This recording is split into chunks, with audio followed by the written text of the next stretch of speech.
clash between Green Bay and Tampa Bay.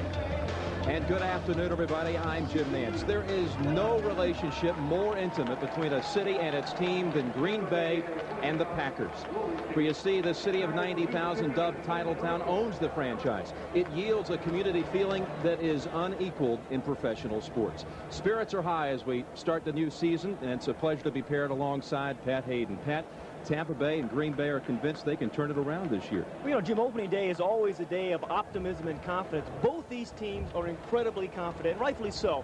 They'll both be better teams this year. They're not afraid to talk about it. Now, we talked to Vinny Testaverde yesterday. I have never seen him as confident as he was. He said, hey, it's time to quit talking about how good we're going to be. Let's go out and do it. There has been a lot of dialogue concerning Tony Mandarich, the top pick of the Packers. He will not play today. He'll be on the sidelines in street clothes. He just signed this week. However, there is a player who can dominate a game from the Packers standpoint, Tim Harris, the linebacker. Tim Harris is the best linebacker in the NFL that you haven't heard from, but he doesn't mind not getting the notoriety because he knows when this team begins to win, he'll get that notoriety he deserves, and he thinks that's going to be this year. A sensational pass rusher, 13.5 sacks a year ago. You'll see him line up in 4 different positions today, trying to create a mismatch as he rushes Vinny Testaverde. Well, Pat, Tampa Bay has won the toss and will receive, defending the South goal. Chris Jackie, a rookie out of Texas El Paso, handles the kicking chores for the Packers. Connie Elder and Sylvester Stamps standing at the goal line for the Bucks. And the 70th season of the National Football League is underway. Stamps from the 10. 11-yard return. He is hammered by Johnny Holland. Vinny Testaverde quarterbacking the Buccaneers. His offensive line is set this way. Paul Gruber in his second year out of Wisconsin at left tackle. Simmons on the left side. Grimes, Bruin, Taylor, and Ron Hall is the tight end. Joining Vinny in the backfield, Lars Tate, William Howard, both in their second seasons. Carrier and Hill are the receivers. We'll see Danny Peebles and Willie Drury in passing situations for the Bucks. Well, there was a penalty there on a kickoff, and it looks like the Packers are going to have to do it here again. Is it offside? 5-yard penalty, free kick. We're talking to Ray Perkins about his offensive team today, Jimmy. He said, hey, the biggest thing for us to do is to play hard. Because when they've played hard this past preseason, they've won the games. Not necessarily they haven't played well, but they need to play real hard on offense every play today to have a chance against an improved Packer defense. Well, Pat, a lot of similarities between these teams. Both the Bucks and Packers 3-1 in the preseason. They each lost to the Colts, the only unbeaten team in the exhibition season. And the success of the preseason has helped with the confidence. Again, Jackie will kick for Green Bay.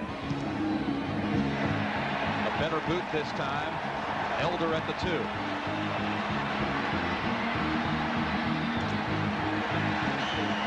A 20-yard return. Again, Johnny Haller on the tackle, special teams tackle for the Packers.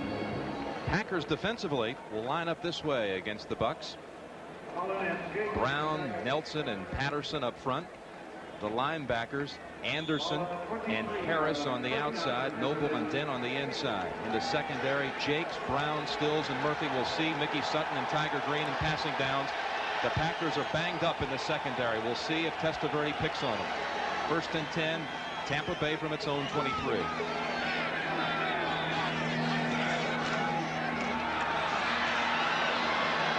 Flags fly as Lars Tate gets past the 30. Geez, you know, the preseason's over. First play of the season, you don't want to have a penalty. The Packers had one on a kickoff, and now the Buccaneers come back on their first offensive play. You're looking at Lars Tate. This is one of the players that Ray Perkins is expecting a big year from. Well, Lars Tate was a guy that came out of Georgia as a tailback, and holding offense, number 69, still first down. And at Georgia, all he had to do was run the ball. He didn't have to block, didn't have to catch the ball, and he was lost a little bit last year, but This year, the preseason, he's been able to block, run patterns, and because of all that he knows the system, they think he's going to be a lot more productive runner. Well, a disjointed beginning with 2 penalties. Stamps comes in and replaces Tate. 1st and 20, Tampa Bay.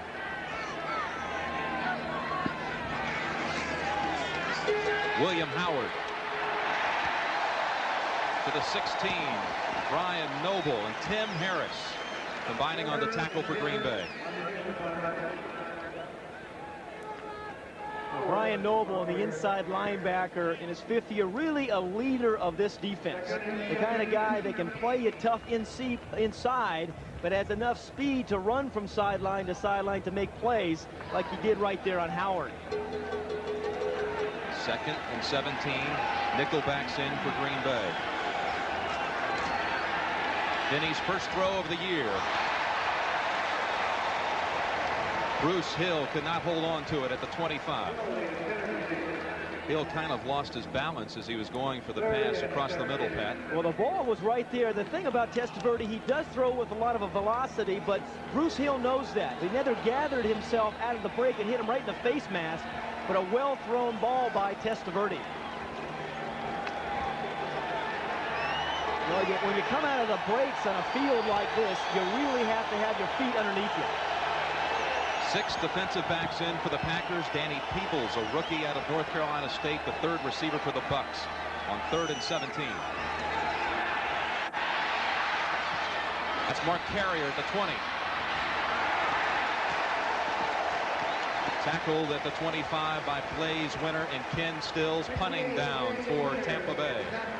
A rookie punter for the Bucs, a position that caused a lot of trouble last year.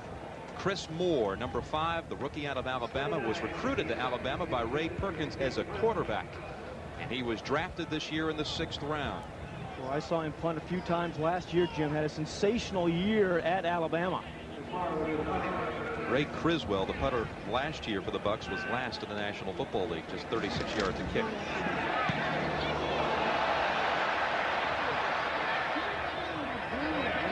Ricky Sutton will let it rest at the 38.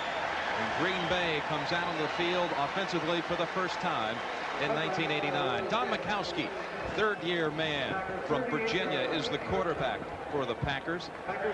His offensive line includes Ken Rutgers at left tackle, Rich Moran, Blair Bush, man who was picked up as a free agent in the offseason, is the center. Hallstrom, Weingrad on the right, along with the tight end Ed West. In the backfield, Woodside and Fullwood. Kemp and Sharp are the receivers. We'll see Carl Bland and rookie Jeff Query as well today in passing situations.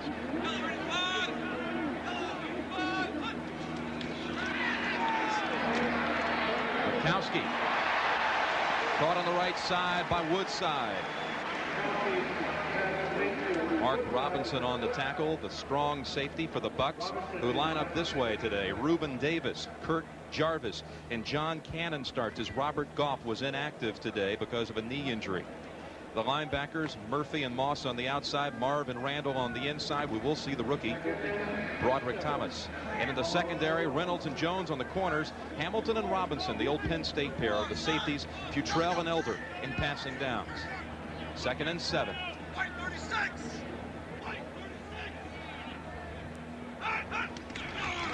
Brent Fullwood.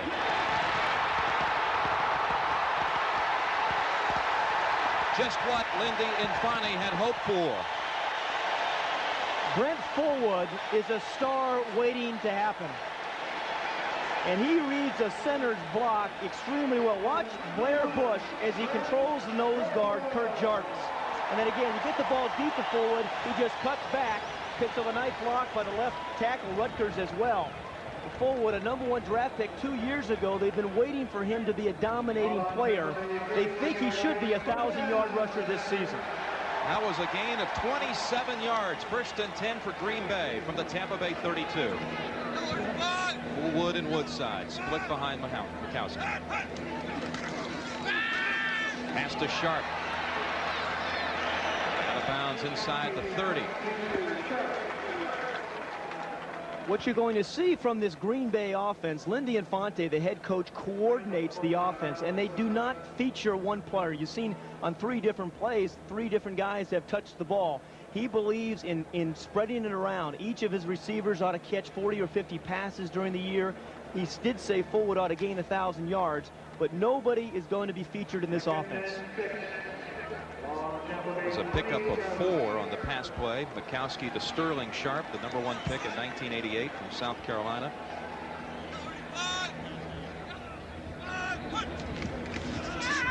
Here's the reverse. Kemp gets away from Murphy. Inside the 25. Close to the first down, but will be about a yard short.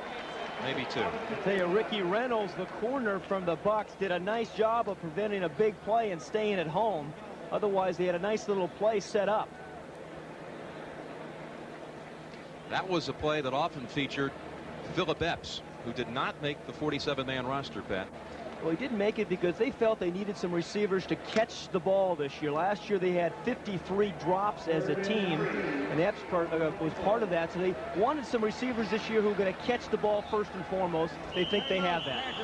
Bukowski comes to the line and calls a timeout on 3rd and 2. Green Bay is driving on its opening possession.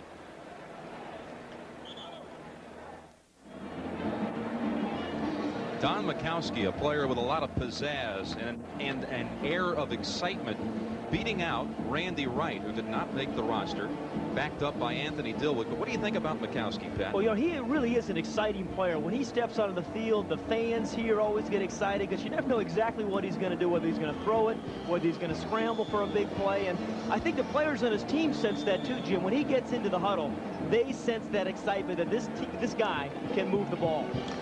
Well, he had tendonitis in his shoulder before last season, missed some camp, and really felt behind on the new system all last year, but he's raring to go as now the Packers face 3rd and 2 from the Tampa Bay 24.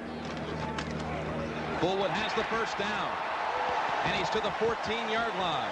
Tackled by Winston Moss. Fullwood just explosive on both carries. Well, after last season, Lindy Infante sat down Fullwood and talked to him, but watch the block of the right guard, 65 Hallstrom, as he blocks down and just clears a little path here for Fullwood, and that's all they want to do is just give him a little bit of crease because the guy has enormous ability. He's got the power to break tackles, and he's got the speed to outrun you. 1st and 10, Green Bay from the 14. Fullwood 2 carries for 37 yards. Woodside. Another first down. Ricky Reynolds and Eugene Marr combined to stop Woodside short of the goal line. Well, this is a nice little drive the Packers have going, and they're mixing it up. They're throwing the ball. They're throwing the ball to different receivers. We've seen Woodside catch a ball sharp, and they've handed the ball to Kemp.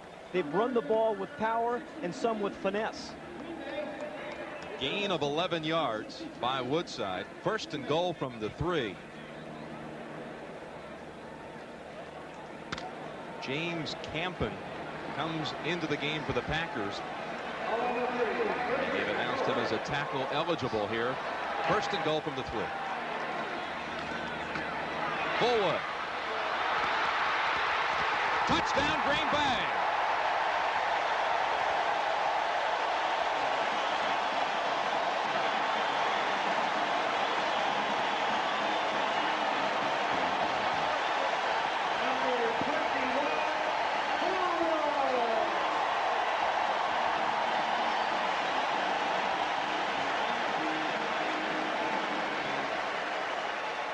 Pat, it looked like Fullwood was going to be dropped for a loss.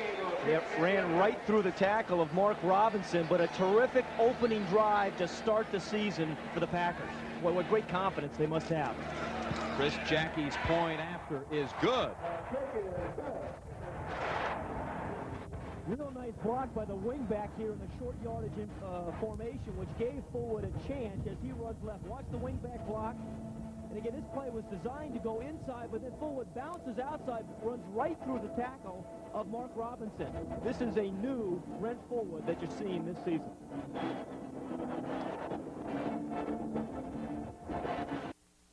Plays Brent Fullwood, 3 3 carries for 40 yards on the drive and the 3-yard touchdown. Lindy Infante has to be the happiest man here at Lambeau Field. Remember yesterday he said that this is a kind of a crossroads year for Brent Fullwood. He says, hey, he's got to step forward and be a major part of this team, and he's coming to camp with an entirely different attitude. Chris Jackie rams it into the end zone, and Elder will down it. Tony Mandrich looking on as a spectator again, coming to practice this week for the first time, and saying that he probably will not play until the 3rd game for Green Bay.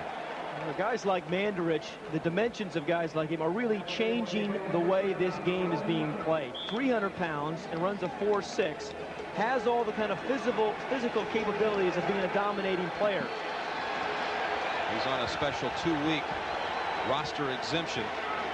Will play right tackle when he comes back. Lars Tate on 1st and 10 picks up 5. Tackled from behind by Burnell Dent.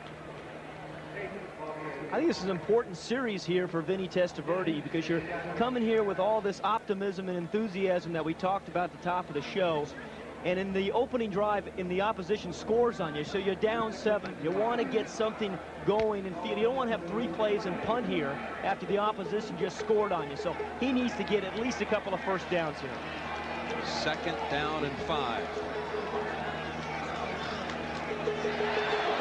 William Howard plowing his way to the 30, and I believe he has the first down. We have an update. Let's take you back to the studio in New York. Brent Musburger. Well, Jim, here's what he does best. Neon Deion Sanders, in his first game with the Atlanta Falcons, picks up a fumbled punt, and Pat Hayden's seen him do this. Here comes the afterburners, 68 yards with this punt return, and Sanders puts Atlanta ahead of the Rams 7-0. Let's go back to Jim and Pat.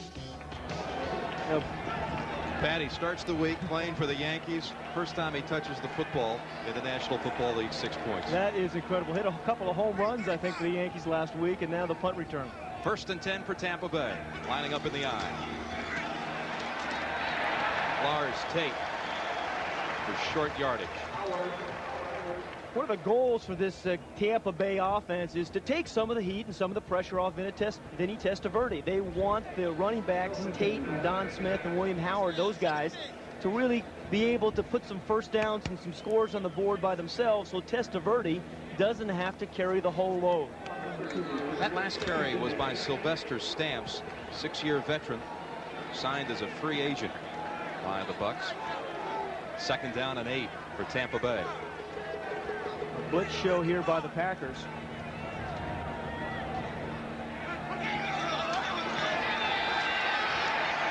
And he almost intercepted by Dent. Well, it's a clever play by the Green Bay defense. They came up in a blitz look, and they tried to have Testaverde audible into a blitz audible, and that's just what he did. It's supposed to be a slant route, but nobody blitzed. They backed right out. He called the audible and then overthrew. The ball may have been tipped, but overthrew the receiver, and Dent nearly had his first interception of the year. That ball was tipped at the line by Bob Nelson and Bucky Dent. That's what they call him here, Bucky Dent instead of Burnell. Almost grabbed the interception. 3rd and 8, shotgun time for the Bucs.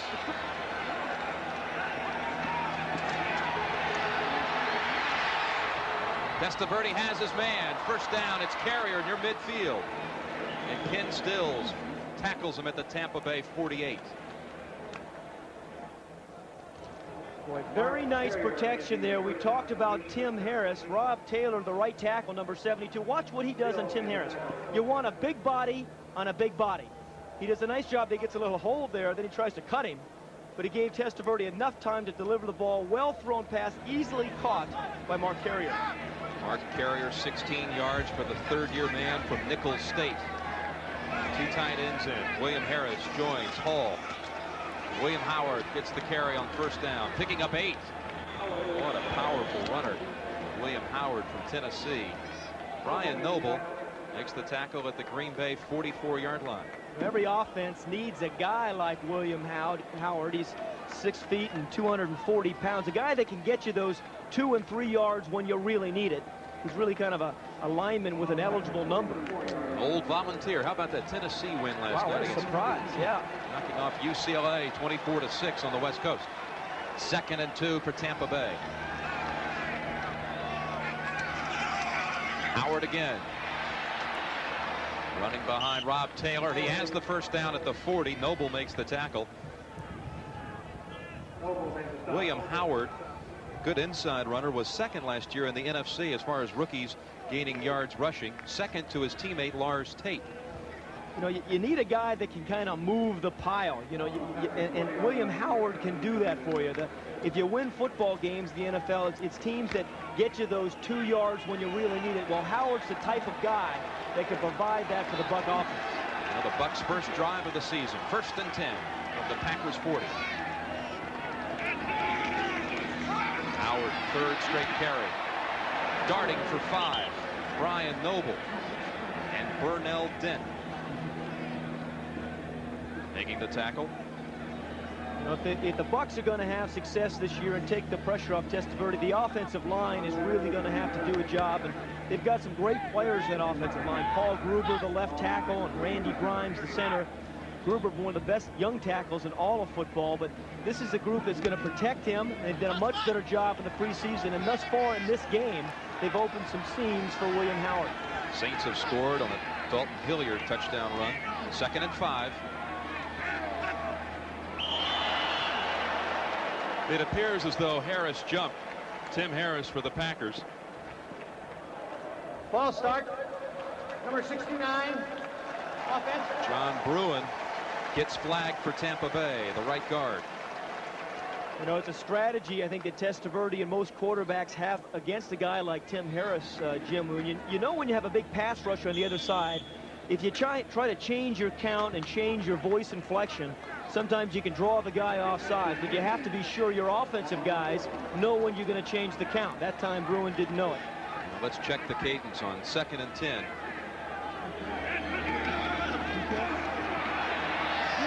William Howard in the flat. Near the first down at the 30. Van Jakes, left corner, coming up. This Packers secondary very short-handed today, Pat. Well, Ron Pitts, who was supposed to start at left corner, was injured and did not start. Van Jakes takes his place, and their free safety is Chuck Cecil. He is injured with a hamstring, so Ken Stills will start at free safety, and you have to wonder at what point and how long it's going to take Testaverde to try to go downfield and take advantage of those injuries. So 2 starters and all out for Green Bay. The measurement, and it's a first down for the Bucks.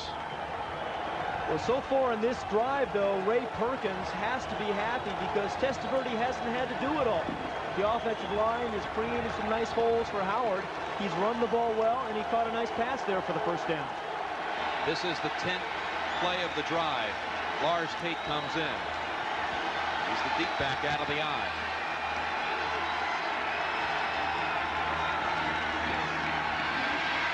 Lars Tate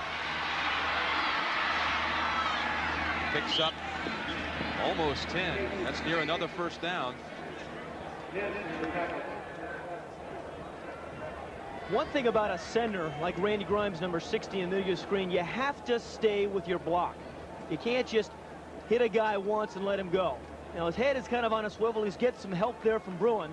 It's a screen pass, but he is controlling number 93, Robert Brown. They're all the way down the field, 5 or 6 yards down the field, and that makes a successful screen play. That's a terrific block by Grimes. Testaverde 4 for 6 for 44 yards. Bubba Grimes, 2nd and 1, and the Bucks bring in Willie Drury as a 3rd receiver. Howard the lone setback. Howard gets the carry and the first. Gain of 3.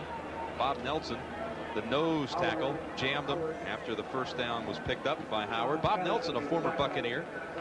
Yeah, he and Randy Grimes are very good friends. Grimes was telling us last night, the nose tackle for his Nelson of the Packers, said he knows him real well, knows what to do against him. He thinks he's one of the best nose tackles he's had to ever play against. Practiced with him for a year and a half. You ask Bob Nelson, what's your job this weekend? He says, take out 2 players. And he's got to tie up a guard in the center. Life in the trenches. 1st and 10. Lars Tate running right. Bruin clears the way a little bit, but a flag is down. No gain. This is apparently going against the Bucs. You know, nice methodical drive by the Bucs.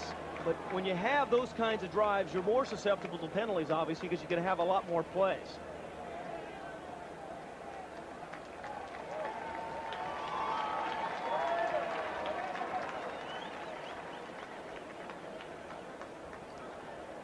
Holding, number 69, offense, still first down. It's the second holding call against John Bruin here in the first quarter. Right guard, number 69, as he comes and pulls and tries to lead the way. First, nice pickup block there by the fullback, William Howard, who cleared the way. And then he just kind of latched on to the strong safety, number 37, Mark Murphy. You see, he wrapped up his arm there, and that's what the umpire called the holding. So the Bucs now face 1st and 20 from the Packers' 27-yard line.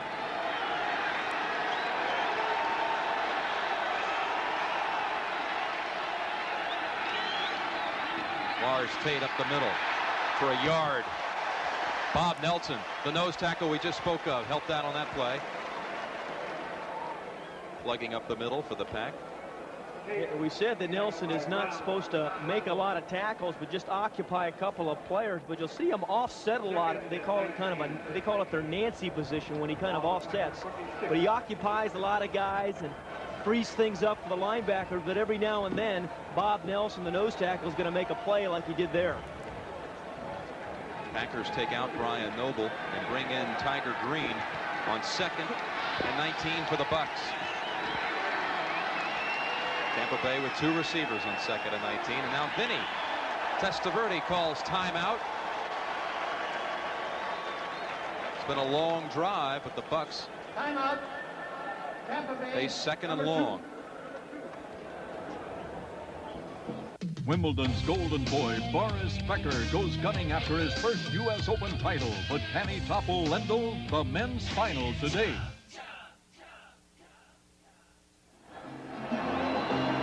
We're at Lambeau Field, the home of the Packers since 1957. Jim Nantz along with Pat Hayden for the season opener between the Bucs and the Packers. Green Bay scoring on its opening possession. Brent Fullwood. Very impressive. Beautiful afternoon in northern Wisconsin. Temperature in the high 60s. Scattered clouds, but just a gorgeous day to get the season underway. 6 defensive backs for the Packers, 2nd and 19.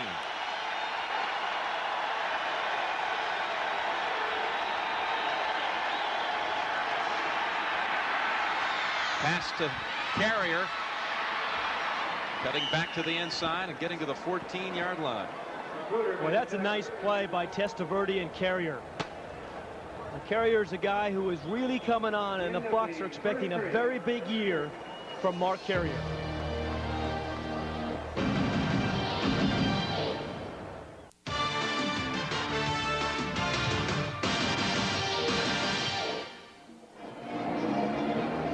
Green Bay leading after the first quarter, 7-0 over Tampa Bay.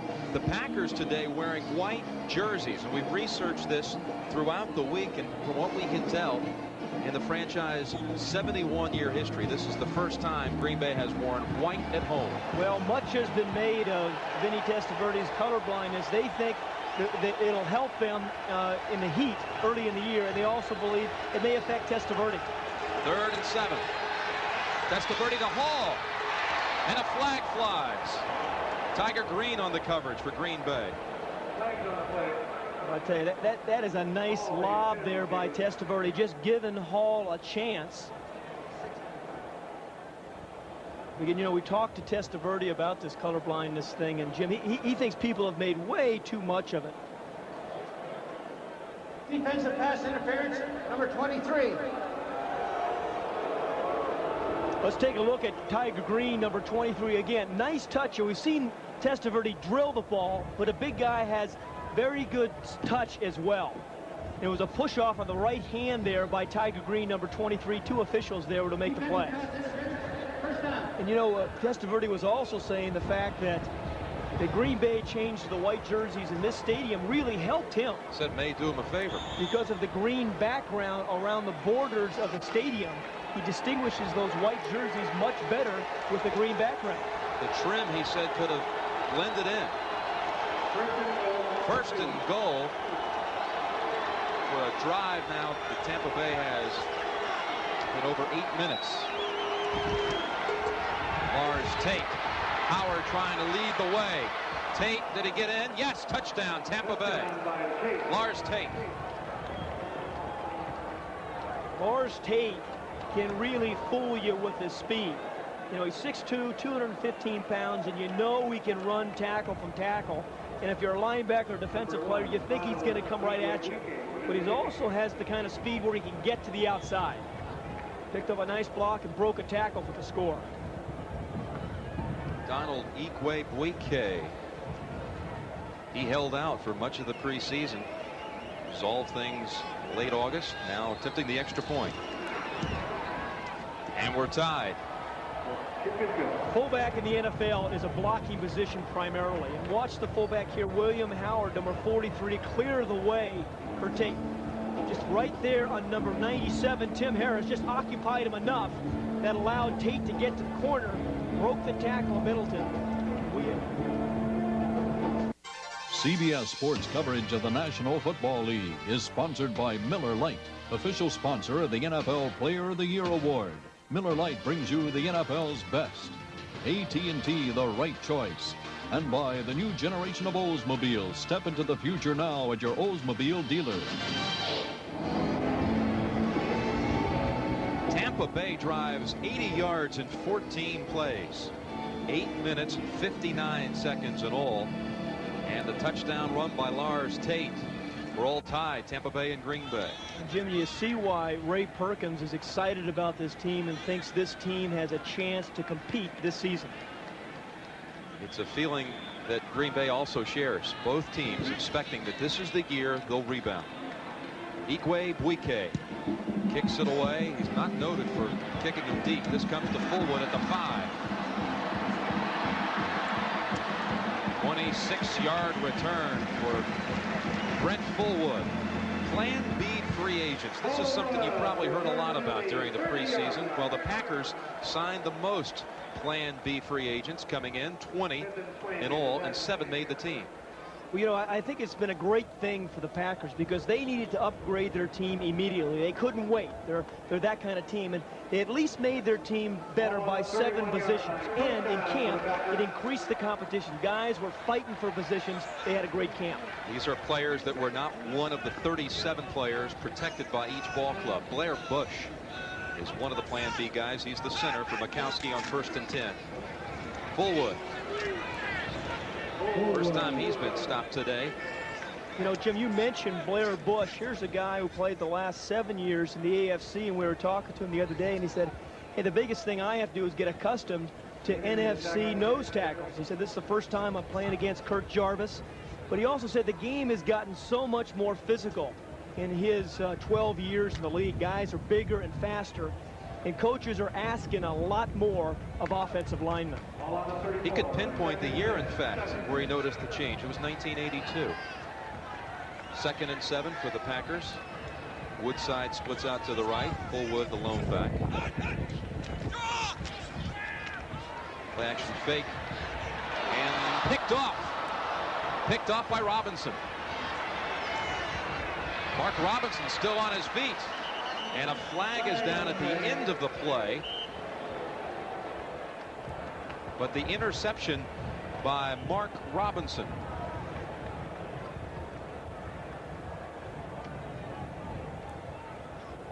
You know, sometimes when you fake the play action, you don't always see what's happened. You see how he turned his head and lost sight of the coverage for a moment.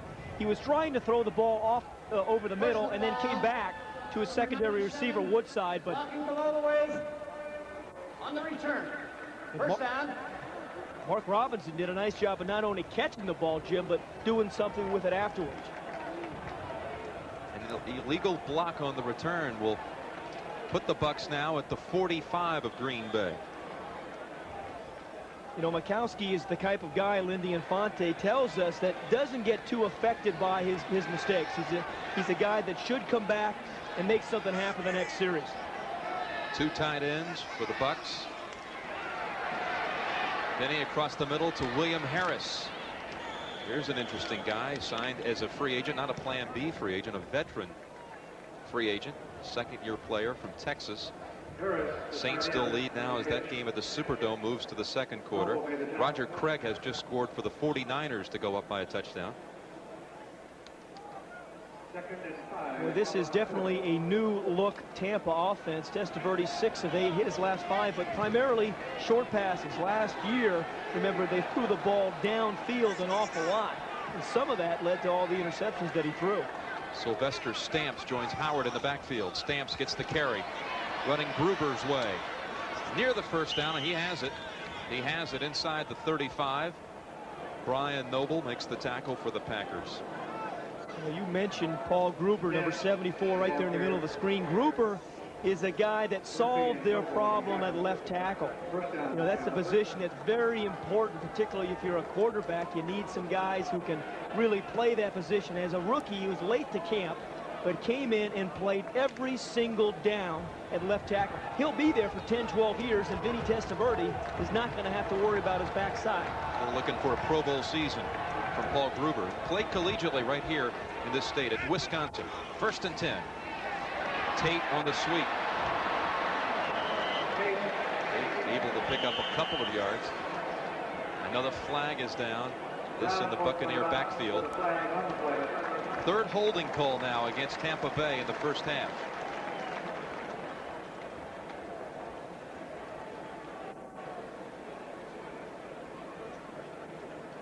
Holding, number 60, offense, still first down.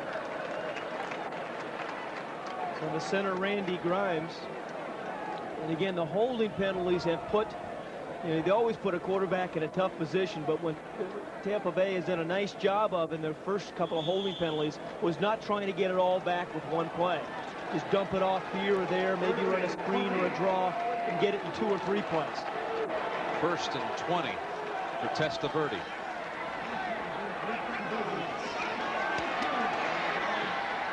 Carrier gets half of it back.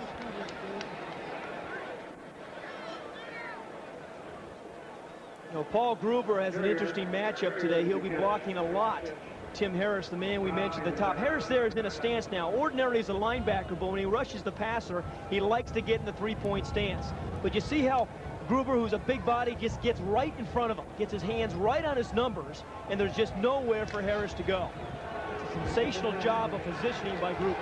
2nd and 9. Let's call it 2nd and 12, actually.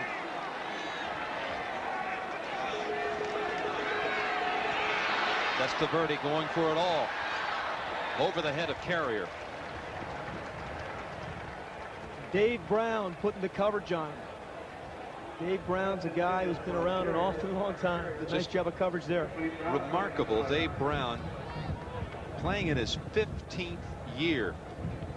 And that is a position where it's very unlikely you'd get 15 years in this league. Well, Jim, I don't think there's any other position in sports, really. I mean, when you think about it, what that position requires, you have to be a tremendous athlete with speed. You have to be smart. But here's a guy that works awfully hard every single day. 3rd down and 9.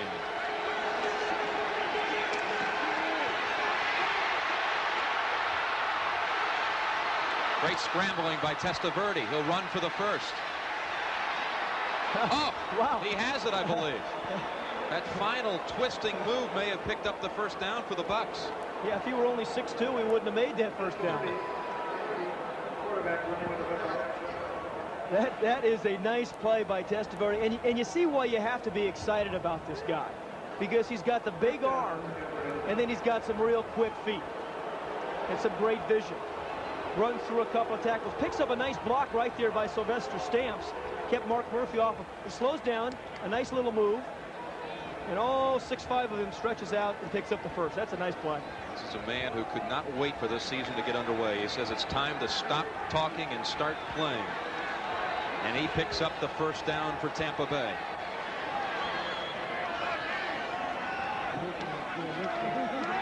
Two tight ends. He goes to the backup, William Harris. First down by the big guy from Texas. 11-yard pickup. William Harris's 2nd reception on this drive. So much of football is calling the right play at the right time or making the right read. That time, Vinny Testaverde threw the ball to Harris, but it was the same play that they've run 3 times and thrown the ball to Mark Carrier. Carrier ran a little slant route. The linebacker dropped back, and that allowed Harris to get into the flat wide open. It's 10 first downs. And we're just inside of 10 minutes of the second quarter. William Howard spinning and picking up 4 or 5. Tackled by Robert Brown in his 8th year. Played collegiately at Virginia Tech. Well, this has really been a second impressive drive, Jim, of the Bucs. And this offensive line for the Bucs, expected to do so much, have really done a wonderful job thus far in the game. Controlling line of scrimmage, protecting Testaverde.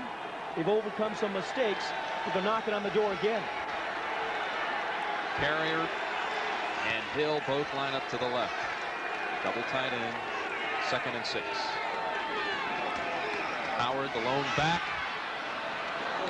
has the first down. It looks like Tampa Bay's offensive line, Jim, is getting so close together, and there's some big bodies in there.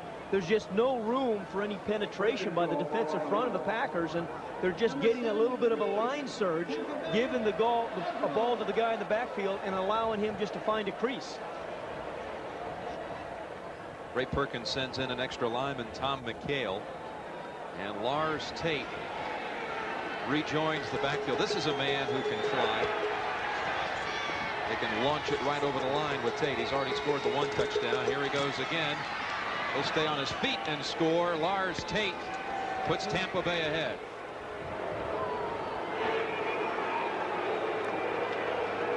Again, a really impressive drive. They threw the ball to a couple of different players, the tight ends, the outside players. They got some nice push by the offensive line.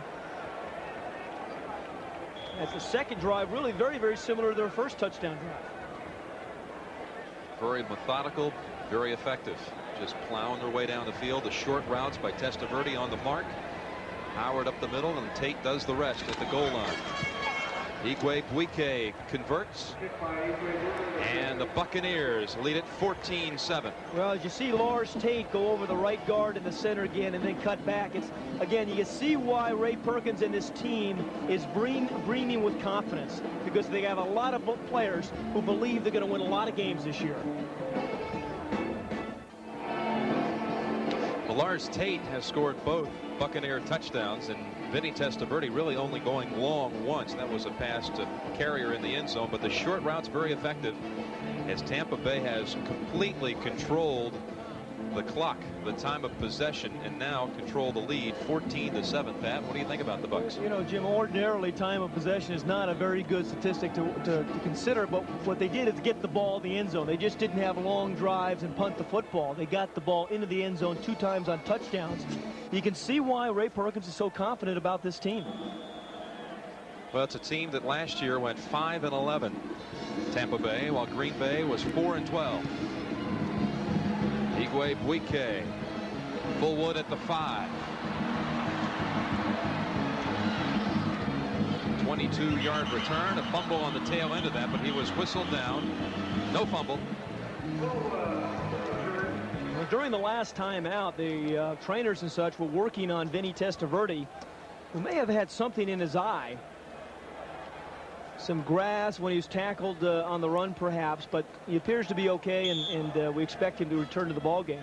The most talked about eyes in all of pro football. Yeah, they really are. It's kind of frustrating, all this talk about the color blindness. It was supposed to be an innocent comment he made, and all of a sudden everybody's changing their jersey colors on him. To our Terry Bradshaw, as a matter of fact. In fact, the Bucs will be wearing white this year at home for the first time.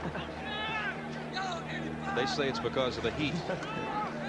Mikowski to Woodside. Rod Jones and Ricky Reynolds on that side, but good yardage on the first down play by the Packers. Mikowski has sat on the sideline and seen what the Buck offense has done on those last 2 possessions. So he knows that he can't turn the ball over, and he can't just have 3 plays and punts, because his defense is not stopping the Bucks right now. So it's up to Mikowski right now to keep the chains moving and get something on the board. Reuben Davis, Tampa Bay, is being helped off the field. being helped off the field. Sean Lee comes in to replace him. 14-7 Bucks midway through the second quarter. The Fighting Illini, they stunned USC. Now they'll try to topple Colorado. The season premiere of college football on CBS Sports next Saturday. Lindell and Becker later today. Lindell holds a 7-6 advantage lifetime over Becker. That should be exciting. Reuben Davis on the sideline. He got poked in the eye. And he's again replaced by Sean Lee. This play is whistled down. The play is dead, even though the Bucks have recovered the fumble. Pat Haggerty, our referee today. Ball start. Offense. Right guard. The play is dead. Let's go back and look at Reuben Davis and the injury. We talk about eyes a lot. The left hand of the offensive lineman Weingrad right there goes right in the eye of Reuben Davis. You see him go. He's going to hold his eye here in a moment. And that's why a lot of those guys wear those shields, Jim. You know, the shields you see guys wearing over their eyes to prevent injuries just like that. Reset the clock to 7:50. That's a big old thumb, I think, of Weingrad right in the eye. Looked like the thumb. Reset the clock. Thank you. Reset the game clock. Davis was a real surprise last year as a rookie for Ray Perkins. Drafted out of North Carolina late in the draft in '88, and he started 13 games for him. A great run stopper last year. Worked real hard this camp to become a better pass rusher. And they think he's going to be just that this year. That means he was working on his moves and his hands and his stunts. I think he's going to be a major contributor in the pass rush this season. He's strapped on the helmet. He's still on the sideline, ready to come back in. Colts just scored on a touchdown pass to Billy Brooks, tie the game. And now the Rams move ahead of the Falcons. 2nd and 7 after the 5-yard step off. Woodside splits out wide.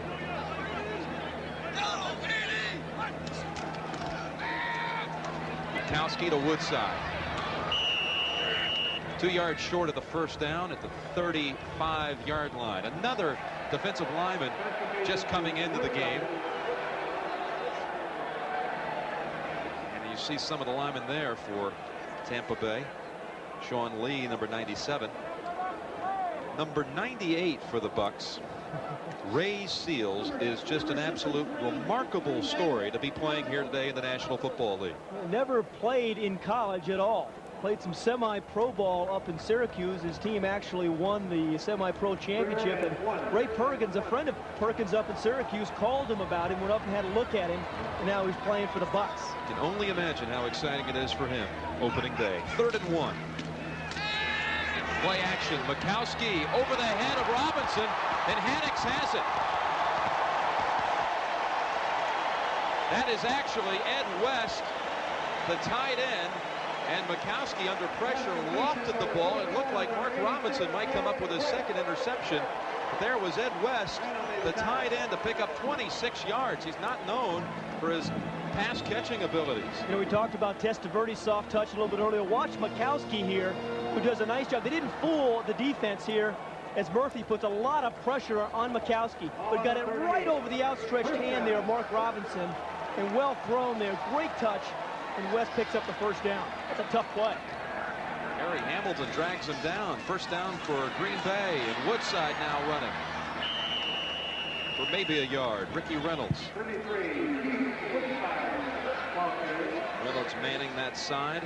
Looking at Keith Woodside, he is the designated tailback in Lindy Infante's offense, number 33 in the middle of your screen, but that position has to be awfully versatile. He'll run the ball from the I formation. They'll use him as an H-back, put him in motion, and then they'll split him out as a wide receiver, as he's done a couple of times today, to catch the ball. He has to feel real comfortable out there in the wide open spaces. Woodside has 3 receptions in the game. Fullwood, the lone setback. Didier comes in as the 2nd tight end, joining Ed West on 2nd and 9. Another play action fake. Mikowski into double coverage. He's picked off. That's Harry Hamilton. Hamilton runs it out to the 22-yard line. Both safeties for the Bucs now with interceptions in the first half. Mikowski threw into double coverage. And again, Mikowski was hoping that the play-action fake was going to force the free safety up, and then he was going to try to get Perry Kemp behind him on the post route. The ball was drilled, but Hamilton did not bite on the fake. Two guys go up, the balls get tipped, and Hamilton makes a real nice play.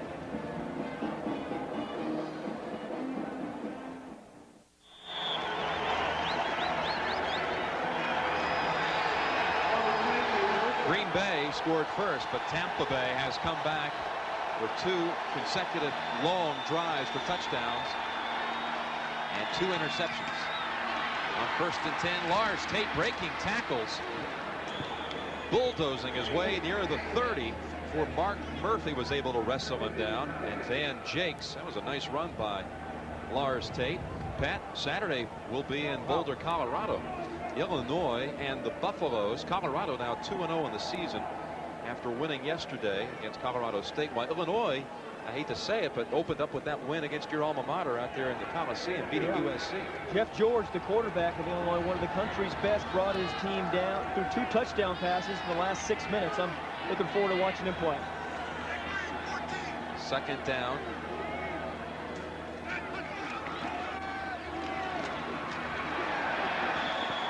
That's not going to be enough for the 1st down. James Wilder. James Wilder in his 9th season. He owns all of the Tampa Bay records. Rushing, receiving, touchdowns. Moving in on 9,000 total yards on his career. 7th active rusher in the National Football League. James Wilder. And now you get yourself in a 3rd and short situation. They have 2 big backs, a big old offensive line. Paul Gruber, we got Howard and Tate. This offense is designed for these kind of short yard situations. 3rd and 1. Just stepping forward for the 1st down is Lars Tate. Just hurtling his way forward to the 35-yard line. You know, and right over the center. That's a little bit unusual. Most times in short yardage situations, you see guys go over guards or tackles. But because Randy Grimes is doing such a nice job of controlling the nose, they decided to go right over him that time for the easy 1st down. You see the 1st down stats, 13-5, the Bucs. Green Bay picked up most of the 5 on its opening drive. Since that time, it's been all Buccaneers. 1st and 10. Wilder cutting back to the middle, picking up 5 yards. Ken Stills makes the tackle. What's it like for a guy like James Wilder to see all of these young players at skilled positions for Tampa Bay and still be a part of this team? What does he lend to the Bucs? Well, he lends incredible experience and work habits. The thing about James Wilder, he's going to give you his best shot every day at practice, and that's good, I think, for young players to see. Certainly in the game, you expect him to give his best, but I think it's just kind of an attitude that James Wilder had that's important for young teams. He's the lone setback on 2nd and 4. 2 tight ends. Testaverde gets away.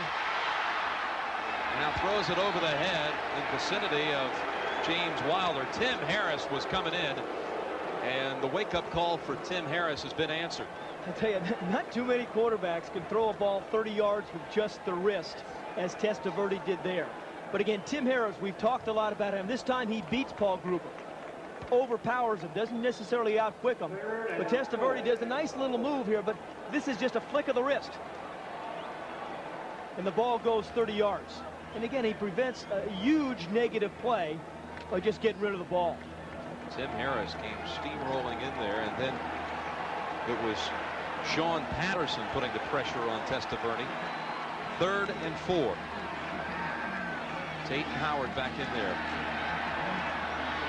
Pass is caught by Bruce Hill for the 1st down. Well, you know, this is an awfully important series for this Packer defense. They're going to have to find a way to slow down this offense because they're just not having a chance. Every time that Testaverde drops back, no one's really putting a lot of pressure on. We saw Harris a moment ago, but on the short passes, no one's getting their hands up, no one's getting in his face, and they haven't stuffed the run yet. Vinny now walking over to the sidelines as we approach the 2-minute warning. Tampa Bay's offense in gear and impressive, leading 14-7. 2 minutes to go in the second quarter, and the Buccaneers seem to be manhandling the offensive line, taking control of the defensive line for the Packers. Paul Gruber, one of the guys up there as the Bucks continue to drive. You know, Paul Gruber just was beaten a little bit by Tim Harrison. Ray Perkins said Gruber has the perfect temperament for a lineman. He's highly competitive, but when he does get beaten, he doesn't let it bother him for 4 or 5 plays. 1st and 10. The sold-out crowd at Lambeau Field now has come to life to help aid the defense. Testaverde on the mark again. And it's Mark Carrier. Mark Carrier with another first down inside the 35, and a hurry-up offense for the Bucks. It looks like they're going back in into the huddle, but we've seen Carrier be a primary target of Testaverde. He and about 4 other Bucks took karate in the offseason, and they feel Carrier that those karate lessons have helped him catch the ball and avoid defenders a lot better than he did a year ago. He has 5 receptions in the first half. Pitch to Wilder for maybe 2 yards.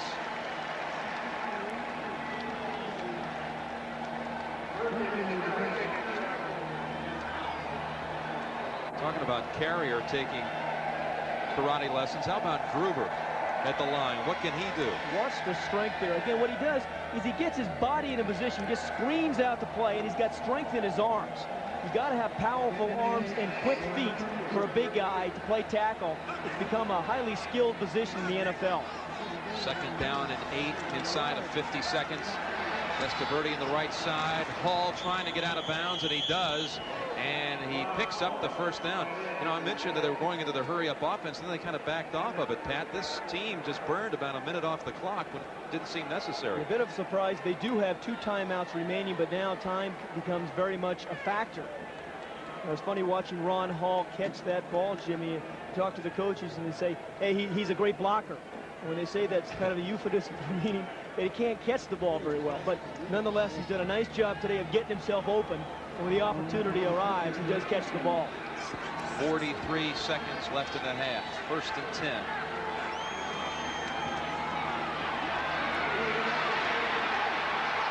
Then he has his man Wilder inside the 10. Another first down. And with 2 timeouts remaining, he uses one there. Yep, Tampa Bay takes one, leaving themselves with just one. Vinny is now 12 for 16 here in the first half, over 130 yards. You know, we talked about Paul Gruber's arm strength, number 74 at the left of your screen. Watch his quickness now. Tim Harris and Gruber has been a compelling matchup thus far today. And Gruber so far is doing a nice job. He got his body in front of him before that time. As he sees Harris break inside, he gets his helmet in front of him and cuts his legs out from underneath him. That's a heads-up play by Gruber. 14-yard pickup on the pass play to Wilder. 1st and goal from the 9. Wow. William Howard. Wow. Touchdown, Tampa Bay. That was incredible. That was incredible because Testaverde was all primed to drill the ball downfield. Nobody came open. He scrambled around a little bit and then took enough off it. I mean, really, Howard was only a couple of feet in front of him. Took enough off it to lob it in there so he could catch it easily. First touchdown pass of the season for Testaverde. 13 for 17 in the opening half. Igwe Buike. That hit the upright. Left upright, no good. Again, this is really impressive. Although the pass was only in the air for a couple of yards. What's amazing is Testaverde's trying to get the ball down. He's going to drill it right there. Nothing happens. And then he takes enough off it. He's a tall quarterback, saw Howard crossing over the middle of it, didn't drill the ball, made it a real easy catch. Again, here's the upright that Igwe Buike hit. He hooked it a little bit too much. Igwe Buike did not miss a point after all of last year. Now he misses one here in the first game of the '89 season. Well, Jim, there's 25 seconds remaining here in the first half. And the Packer offense, they still have 2 timeouts. So unless they get a return here, they're going to go into the halftime down 20-7. And I think the first thing Lindy Infante is going to have to do is get his defensive team together. They're going to have to play with a lot more enthusiasm and intensity, I think. 3 straight drives Tampa Bay has scored on. Fullwood will drop to a knee in the end zone. Coming up at halftime, Brent Nerve with all the scores, highlights, and stories. We'll send you back to New York. And we'll also have another report from Pat O'Brien on that NFL lottery taking place out in Oregon. You know, opening day as a player, Jim, you so much want to win that first game. Yeah, they all count the same, and there's 16 games, but it means an awful lot to you. It's something you look forward to all summer and all winter, all through training camp. So it's very important, I think, psychologically for a team to win that first game. 25 seconds left. Green Bay will operate out of the shotgun.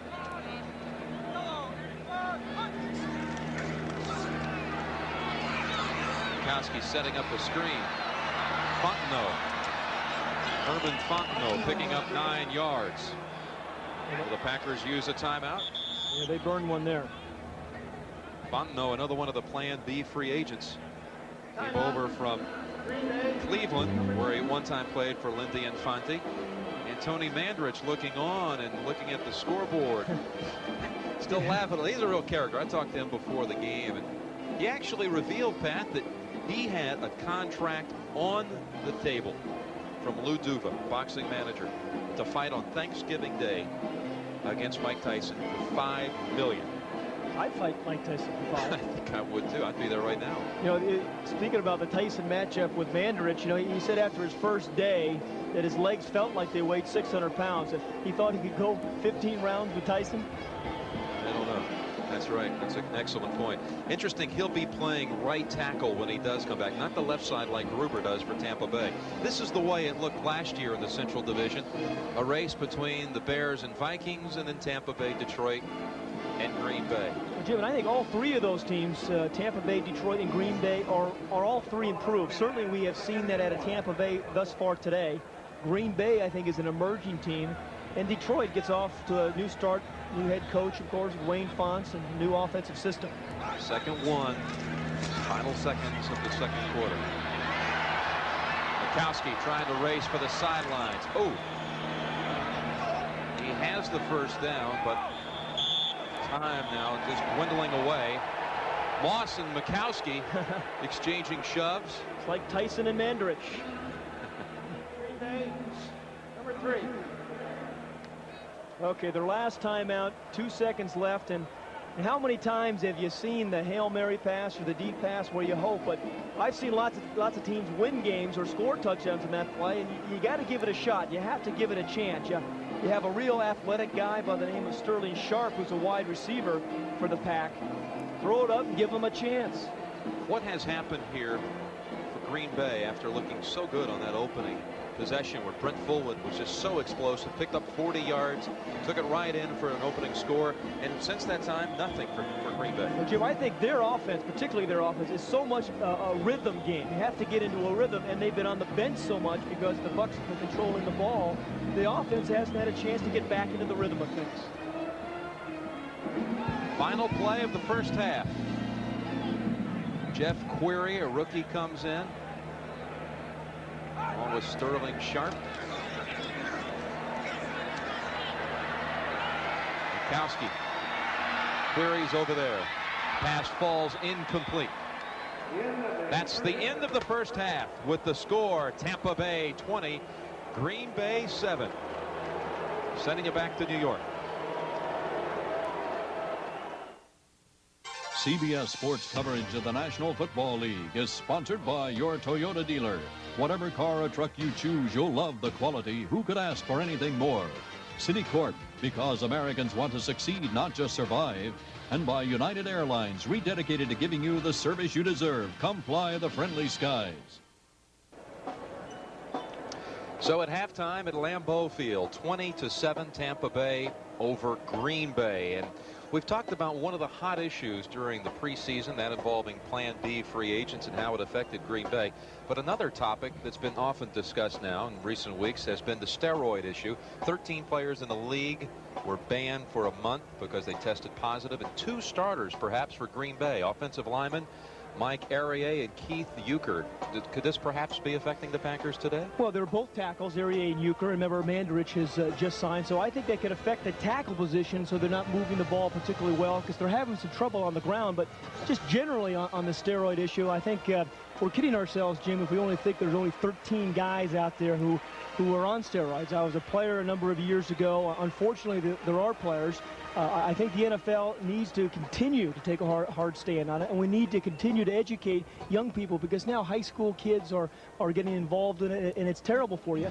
But we've got to do more and more education, I think, of these players so don't have too many guys doing steroids. I agree. It is a joke that the league actually tipped off when the testing date would be. So I mean, everyone was warned. 13 still tested positive. Well, we're getting ready now for the second half as Tampa Bay leads 20-7 against the Packers, and we'll continue from Lambeau Field as we get set for the third quarter after this message and a word from your local station.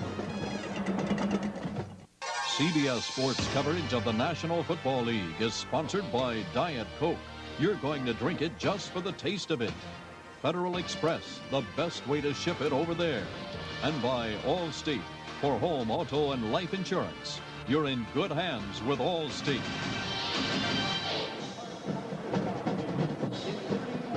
I think Tampa Bay has dominated this game at the line of scrimmage. How about 18 first downs in the first half for the Bucs? The team record for a game is 30, so they could actually threaten that record today.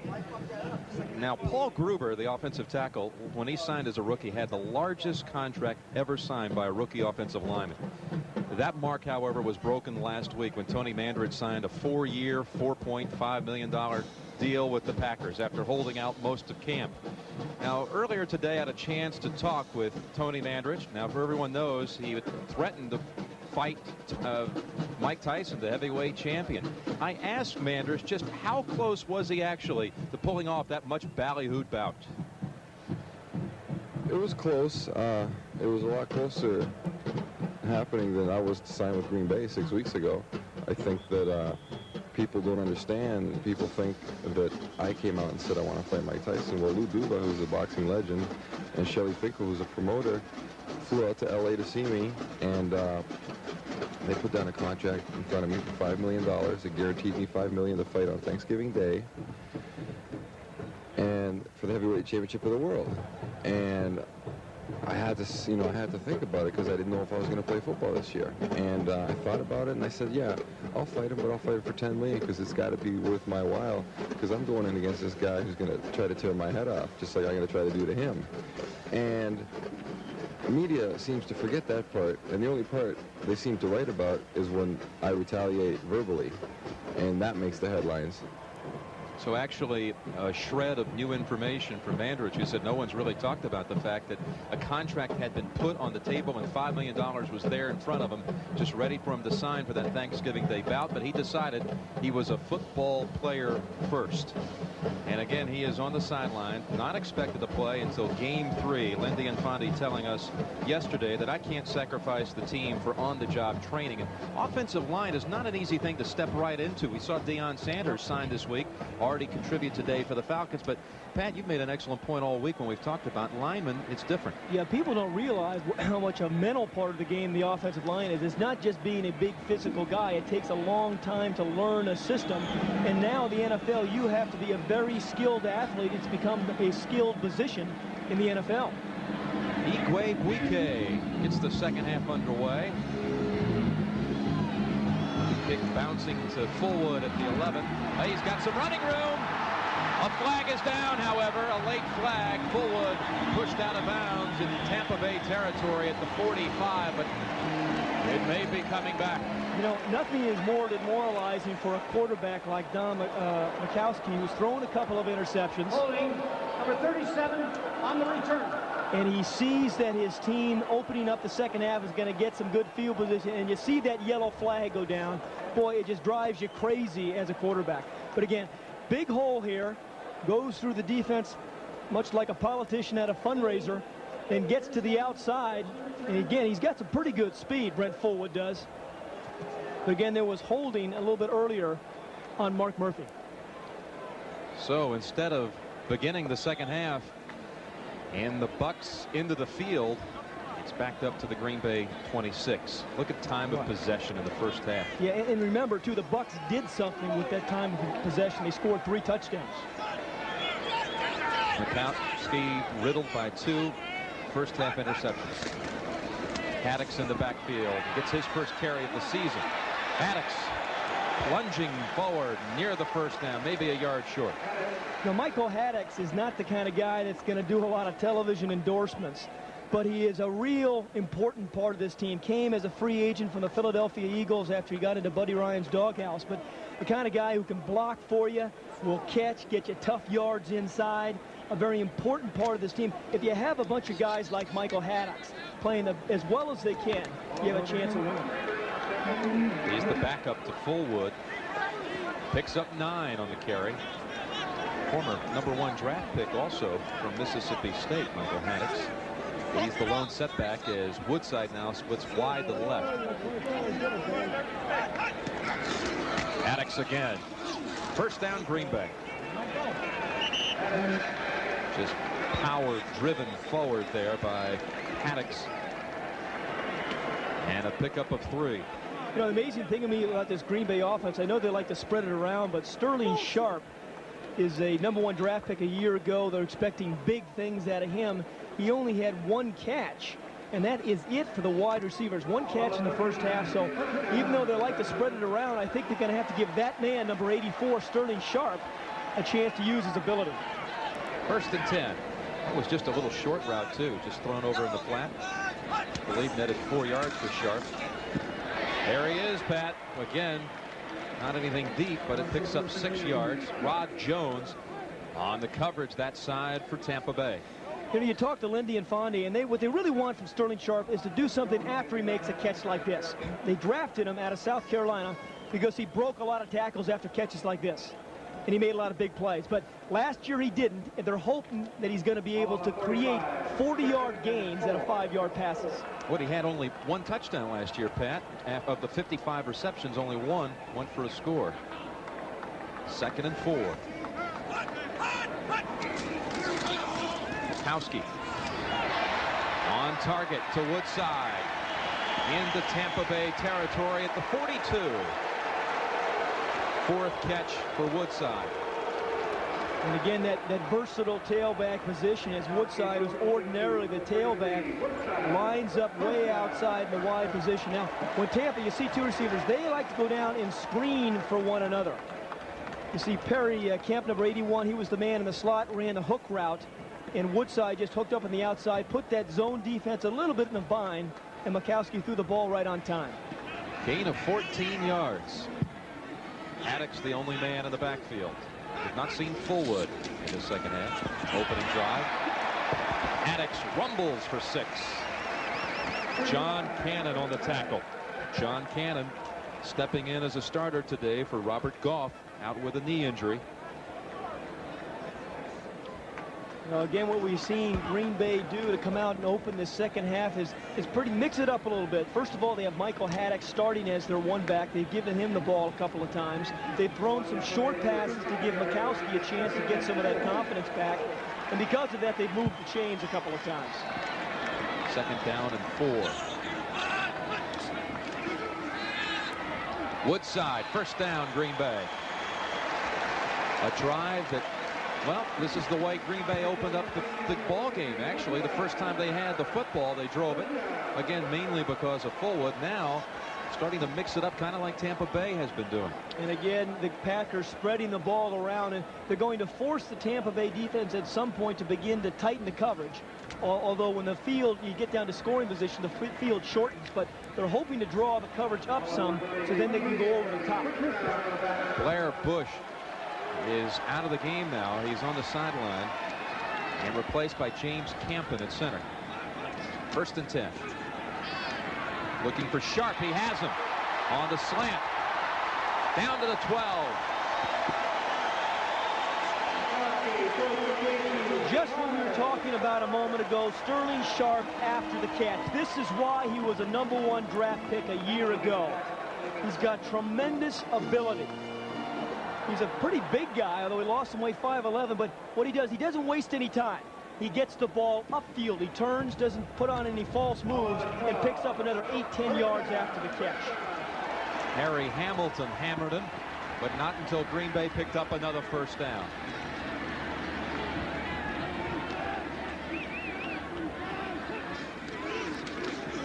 On the delay, the give is to Haddix. Pickup of 2. Mark Robinson coming up from strong safety. You know, we've talked a lot here about Sterling Sharp, Jim, in this drive, and Sharp is one of those guys, they call him the Larry King of this team because he talks so much, but he's a guy who loves playing the game, and a lot of guys in the NFL get too serious, I think, about the game, but Sharp is a guy who seems to enjoy playing the game of football as much as he did as a kid on the streets of his hometown. We need more guys like him in the NFL. He says, this isn't a job, I'm just having fun. Second down and 8. The fake by Mikowski. He's got a man open. It's West. And West breaks the tackle. Touchdown, Packers.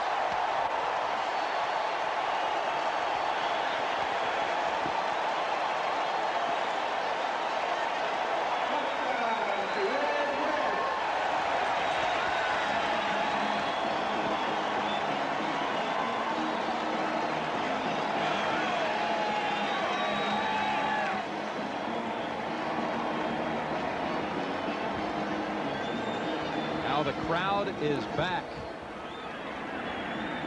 And so is the pack. Jackie's extra point, good. And it's a 6-point ball game. Tampa Bay 20, Green Bay 14. Ed West with his second catch of the day. This one for a touchdown. And what nice sequencing of plays here by the Packers. They threw the ball outside to the wide receivers a couple of times. They faked the pass here. And then they go back to the forgotten man, the tight end, Ed West, who did everything after he caught the ball to get himself in the end zone. That's a nice drive.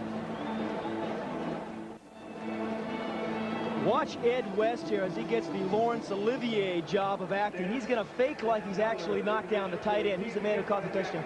Gets caught up in a pile, waits a couple of minutes, beautifully timed. I'll tell you, for a guy who doesn't catch the ball much, he's done a nice job thus far in the game on his second reception. Just shook off the tackle, too, of Rod Jones for the touchdown. Donnie Elder at the 5. Oh, he's jolted at the 23. Yeah. Jeff Query on the tackle for the Packers. You know, a big special teams hit like that right after you scored offensively can give your defense a big lift. And that's just what the Packers needed this time defensively, a lift. An impressive scoring drive. Mikowski was 5 for 5 on that drive for 53 yards and a touchdown. And now the crowd's back in it. Now it feels like opening day in the home stadium, doesn't it? It really does. Beautiful sun-swept afternoon at Lambeau Field. Howard, the lone setback. Nailed at the line by Brian Noble. Noble, one of several Packers who moved to Green Bay in the area up here to train during the offseason. You know, I think it's really important as this Green Bay team grows and gets better. A couple of years ago, they only had 3 players stay here in the offseason. This past offseason, 10 players have stayed here. Noble moved from California and is building a house right here in Green Bay. Second down. Pass at the feet of Bruce Hill. There is an enormous difference here in the energy inside of Lambeau Field. Brian Noble's the guy who calls those inside defensive signals. He is a leader on this team. And again, talking to Lindy Infante, what he wants guys to do on this team as they go forward is to step to the forefront, take the responsibility, become stars. And he's hoping Brian Noble will be one of those guys.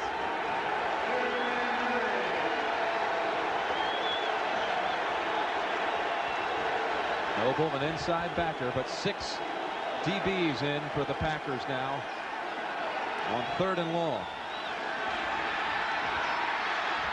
Carrier looking for the first down. He won't get it. Fumble. No. He was down. After he was down, Mark Carrier on the reception, short of the first down. Van Jakes on the hit for Green Bay. You know, a lot of times quarterbacks get so upset with the receiver when he needs 9 or 10 yards. He runs the pattern 7 yards, and you're 3 yards short. But that play was only designed. They were hoping Carrier was going to get that ball on the move at 7 yards and be able to cut up field for the additional 3 yards he needed for the first. Chris Moore, the rookie, had only one punt in the first half. This one's not a very good one. And the roll brings it to rest at the 36-yard line. The momentum has shifted. The crowd is awake. And the Packers are within 6 with the football. There is a tie with the two quarterbacks today. Testaverde and Mikowski played at the same prep school, Fork Union Academy in Virginia. And Testaverde actually was the man who showed Mikowski around when he came in on a recruiting trip. Vinny was a year ahead of Mikowski. And their old prep alma mater lost yesterday, however. We looked it up to Lees McRae, 40-7. That Lees McRae, they're a power this year. They are tough. I scouted them. They look good. 1st and 10 for Green Bay. Setting up a reverse, perhaps. No, a fake to Woodside. Mikowski throwing for Kemp, incomplete. Mark Robinson was over there. You know, at Fork Union, Mikowski not only quarterbacked the team the year after Vinny departed, but he also played point guard on the basketball team, and that is a prep school that is very noted for bringing out top athletes to Division I schools. In fact, the center on his team when he was the point guard, the man he was dishing it off to, was Chris Washburn. He's a great athlete, also played baseball, but had a dream ever since he was a kid of playing quarterback in the NFL. And we all like to see dreams come true, and his first start on opening day, his dream has come true. 2nd and 10. Woodside lining up as a receiver. Fullwood back in there. Fake the Fullwood. Kemp out in the flat. Shakes one tackle, but will not get back to the line of scrimmage. Ricky Reynolds hung on over there for the tackle by the Bucs. You know, Mikowski told us that the demise of Chris Washburn, who's now been banned from the NBA for life because of drugs, is one of his, well, not one of his, is his biggest sports disappointment. He was such a talented player, and just hated to see it. Said just had enormous talent. Around the league, opening weekend, Phoenix and Detroit battling in a low-scoring affair. 3rd and 10, Mikowski operating out of the shotgun.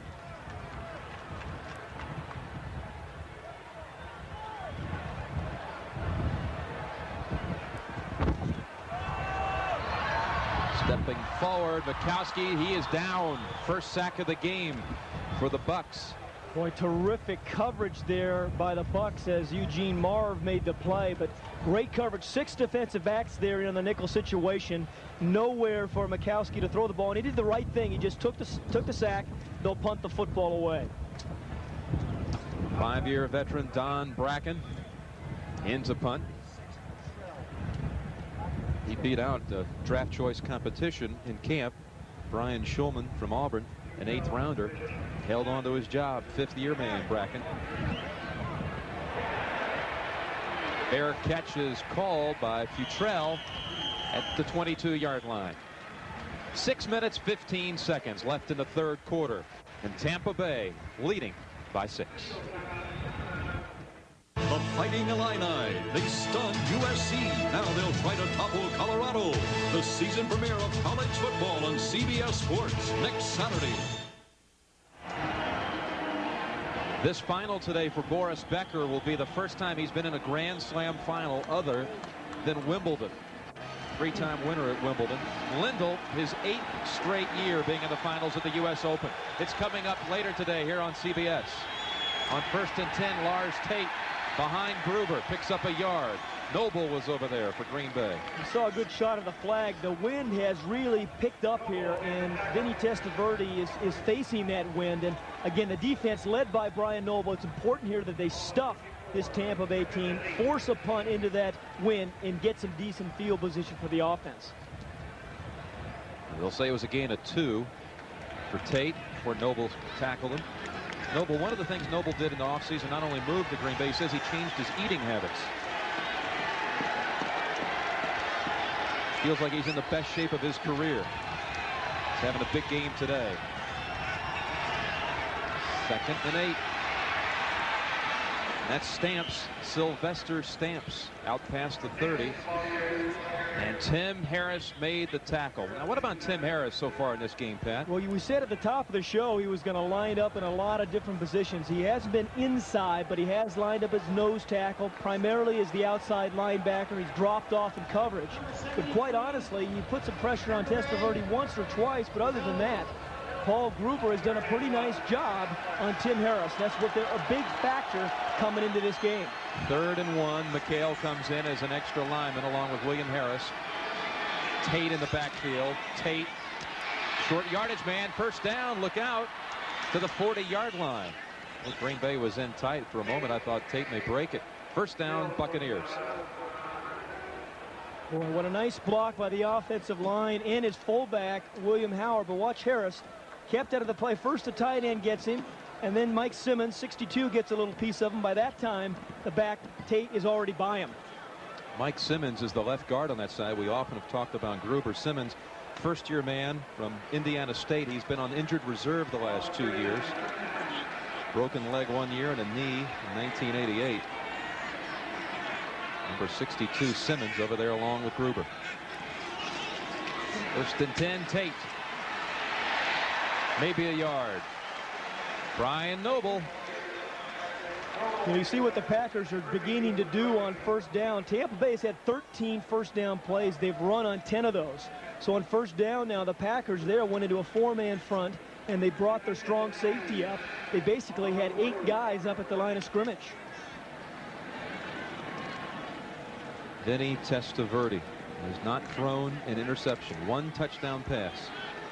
Vinny telling us he looked at some of last year's film from the Green Bay game, said we looked terrible. We looked like kids out there. The Bucs won both of those games. 2nd and 9. Tate on the pass completion. And a late flag roughing the passer against the Packers, Robert Brown. I believe that's going to be the call, Pat. Yeah, that's just what Pat Haggerty was back there. That's, as a referee, that's his responsibility. Number 93, roughing the passer. You know, Jim, you have known Vinny for a long time as well. Knew him in his college days in Miami. As we watch here the play, left of the screen, way after he releases it, you're going to see number 93 come in. He's got to stop there. And it was after that he kind of dragged him around for a while, then threw him down, or tried to throw him down, and Haggerty made the call. But did you think it was a new Vinny Testaverde yesterday when we spoke with him? Amazing confidence. Amazing confidence. He's been through a lot. He admits it here in the last year. He went through a divorce that he made public. He went through a year last year that could only be described for a quarterback as a nightmare. A league-high 35 interceptions versus 13 touchdowns. And all he's been waiting for is the opener, September 10 at Green Bay. Yeah, for a guy who had a year like he had last year, he was so anxious to start today. James Wilder dropped for a loss. Sean Patterson, Tim Harris. Tim Harris, there was a big play. You know, I've always admired guys like Tim Harris who are noted pass rushers who play the run real well. You know, you read so much about the guys making the sacks. Right at your screen, number 97, but here he fights off the block of a tight end. He's not just a finesse player. He could be a very physical player as well, as he puts the stop on the back there for the loss. Tim Harris says, I want to be the greatest linebacker in Green Bay Packer history. There was a guy here named Ray Nitschke one time. Remember him? Well, number 66. Little Hall of Fame player. 2nd and 12. Swinging it out to Howard. Howard will not get away from Harris. Man, he is coming on. Tim Harris. Wow. He's not afraid to show his emotions, too, after a big play. He really is. He does that six-shooter thing. But remember, he is 6'6", 240 pounds. Here we see him in pass coverage. He's a finesse player. He can be when he has to, light on his feet, for a big guy, and you see the strength there. Remember, Howard raised 240 pounds.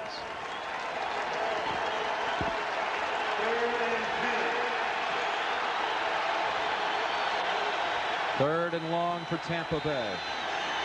We'll call it 10. Important down for the Packer defense. To Hall. Wow. He held on, and a flag is down. Hall was hit so hard his helmet was jarred loose. Folks, that was a beautiful throw by Testaverde to Hall, because Hall was well covered. Offensive pass interference, number 82. Oh. Going against Hall, offensive pass interference. Take a look at Ron Hall. Used the hands to push off right of the screen. He's lined up in the tight end. He and Tiger Green, the nickelback, going right there in the right hand. He pushed off, fought Green off, but then made the catch. But it was a beautiful throw by Testaverde, but a good call by the official. So instead of being inside the 20, that's a big one. Hall just saw that helmet pop loose. Ron Hall, a former Hawaii player in college, said he used to walk on hot coals, so I don't think a jarred helmet's going to bother him playing without a helmet. Third and 20. Finney to his safety valve. William Howard. He may have gotten in field goal range for Igwe Buike. Well, you know, that's a nice little play. Earlier, Howard scored on a play like that, a touchdown. And again, what they have is Howard is primarily a blocker, but when Testaverde holds on to the ball that long, what they'll do is just let Howard slip into the secondary and dump him the ball. 4 catches for Howard on the day, including the touchdown in the second quarter. They bring out Igwe Buike. This will be over 50 yards, 52 yards. The holder is the rookie punter, Chris Moore, the guy who was a quarterback in high school, recruited to Alabama by Perkins. 52 yards.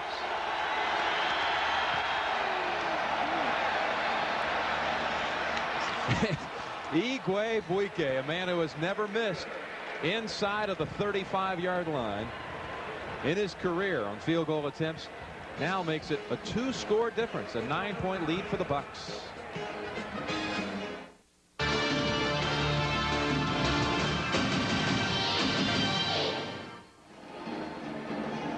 Lambeau Field in Green Bay.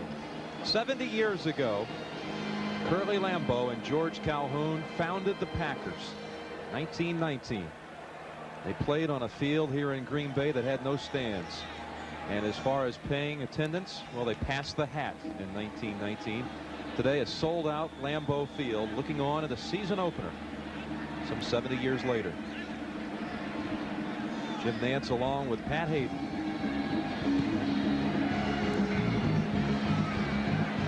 Fullwood from the 3. 23-yard return for Fullwood. And we remind you that next Saturday we start our college football coverage. CFA action from Boulder. The Fight in the Illini against the Colorado Buffaloes. And what a story out there regarding the Buffaloes and their leader, their quarterback of a year ago, Salinesi. Diagnosed with inoperable stomach cancer last May, can't play. Tremendous motivation for his team. The Colorado team has dedicated their season to the quarterback, Salinesi. Spiritual leader, rallying figure. Colorado 2-0 on the season. Wins over Texas and Colorado State. Mikowski, look out. That's batted away. You know, Jim, for a number of years now, there's been a lot of skepticism and snide remarks going around about these two teams. They play in the same division. You know, when they play each other, they say the Battle of the Bays, and everybody thinks they're inept. Well, I want to tell you, both of these teams, I think, are emerging. We've certainly seen it from Tampa Bay today, and I think Green Bay is going to be a much better team as well. It's easy to be cynical, but I think the reason they're going to be so much better, they have a coach who's committed to getting the most out of his players. A lot of it's carryover. Green Bay won its last 2 games last year to finish 4-12. Tampa Bay won 2 of its last 3 for a 5-11 year. Woodside may have fallen for the first down at the 36-yard line. I think one of the fun things in the NFL is watching these teams emerge. You know, seeing young teams like the Packers and the Bucs step up and begin to compete over the next few years with Minnesota and Chicago in their division. Well, Tampa last year was 5-11 and lost 5 other games by a combined 15 points. But you mentioned that it's been a 2-team race, Chicago and Minnesota. You've got these 2 teams, and you've got the spark of a Barry Sanders at Detroit, who we understand just scored a touchdown to put the Lions ahead in the 3rd quarter, 10-6. Barry Sanders scoring in his debut.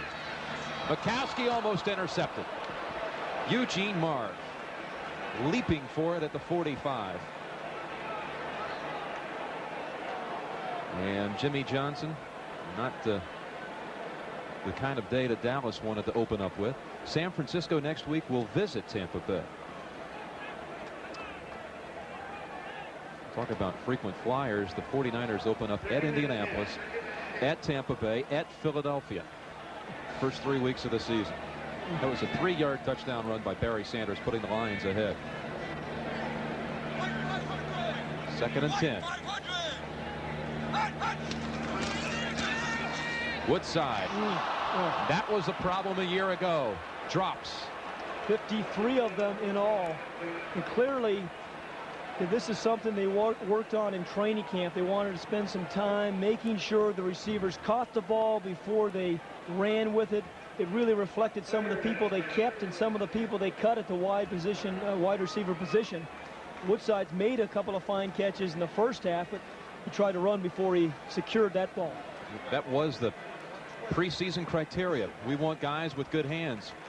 And the Packers ended up cutting not only Philip Epps, we mentioned earlier, but also Walter Stanley, a starter here. 3rd and 10. Bukowski lobs it for Query, a rookie. Inside of the 20. Jeff Query.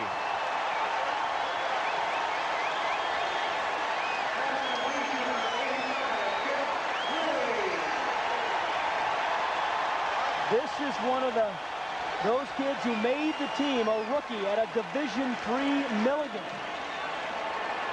who can hold on to the ball, and that's the reason he made it, as well as he has excellent speed. A 45-yard gain, just blew right by Donnie Elder, number 40. He's a rookie. Nobody knows much about this kid, but a remarkable athlete. 5th round pick out of Millikan College. Grew up on a farm in Illinois where his father farmed soybeans and corn. 45-yard pickup. We're at the end of the 3rd quarter. Tampa Bay leading 23-14. We now pause for a word from your local station. Coverage of the National Football League is sponsored by Subaru. We built our reputation by building a better car. Castrol, engineered for today's smaller cars. And by Miller Genuine Draft, cold filtered for real draft taste. So tap into the cold. We open the 4th quarter with the Packers on the move. 1st and 10. Brent Fullwood. Boy, the Buccaneers trying to strip the football loose from Fullwood, but he hangs on. No gain. Kevin Murphy on the tackle. A moment ago, Jeff Query set up this deep possession for the Packers with a 45-yard reception. You know, he's a wide-eyed rookie at a Division III Millikan, and I was talking to him the other day. Preseason, he had beaten Raymond Claiborne for a big play, a guy who's a great defensive back, and after the game he was asked about beating Claiborne. He said, hey, he didn't even know who he was. Never heard of the guy. One of the top long-time corners in the league, Raymond Claiborne, for the Patriots. Here's reverse to Fontenot. Billiard out in front. And Fontenot runs out of bounds at the 13. Billiard coming over from the Giants in the offseason. Surprisingly, defensively for Tampa Bay, we have not heard much from Broderick Thomas. He has not left the sidelines but a few times. Well, we expected to see him as a pass rusher. We talked to Eugene Marv, the inside linebacker for the Bucs, about Broderick Thomas yesterday. He said, hey, he is going to be a great player. And when one of your peers and teammates say that about you, I think it's the highest compliment you can get. He's going to be a great player in the league. He's behind because he held out for 43 days, played a little bit in the final exhibition game. 3rd and 4. Across the middle, Kemp. Fumble. Recovered by Bland for a touchdown, Green Bay. Just like they practiced.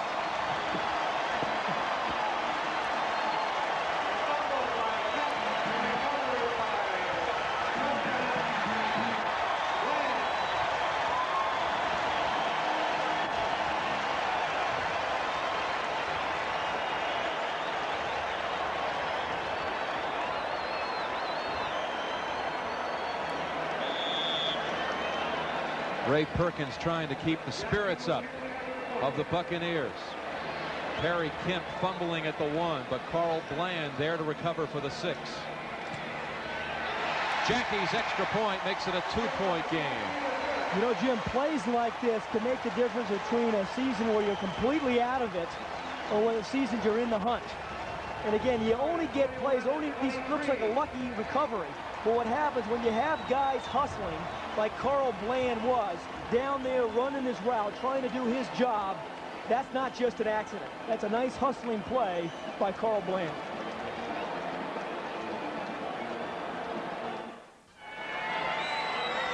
Very similar stats for the quarterbacks. But on the scoreboard, well, it's also similar. 23-21 Tampa Bay. And I'll tell you, that extra point missed by Igwe looms very large right now, Pat. Well, it only makes it a 2-point game rather than the 3. This Jackie drops Stamps back to the 2. Sylvester Stamps out of bounds at the 18. Tiger Green over there for the Packers. Igwe decided both games last year with last-minute field goals. In fact, here, the second game of the season, he kicked a 28-yarder on the last play of the game. Well, it's funny, and Lindy Infante said he thought this game was going to be close. He's right. He wants his team in close games this year. He thinks he has the kind of ability to win those games in the fourth quarter. He didn't win many of them last year, but he thinks this year he can. He relished the Packers' close games in the preseason. Their first 3 preseason games were very close. They won 2 in the last minute, lost 1. Thought it was a very useful experience. First and 10, Lars Tate jammed at the line. Okay, football is very much a game of momentum, and right now the Packers have it all going for them, and that's when guys have to step to the forefront, particularly a quarterback like Testaverde, and get the chains moving, take the crowd out of it, get the enthusiasm of the defense down a little bit. So he's going to have to come up with some play, run or pass, to get that Green Bay defense calmed down. Danny Peebles to the right. Hill and Carrier to the left.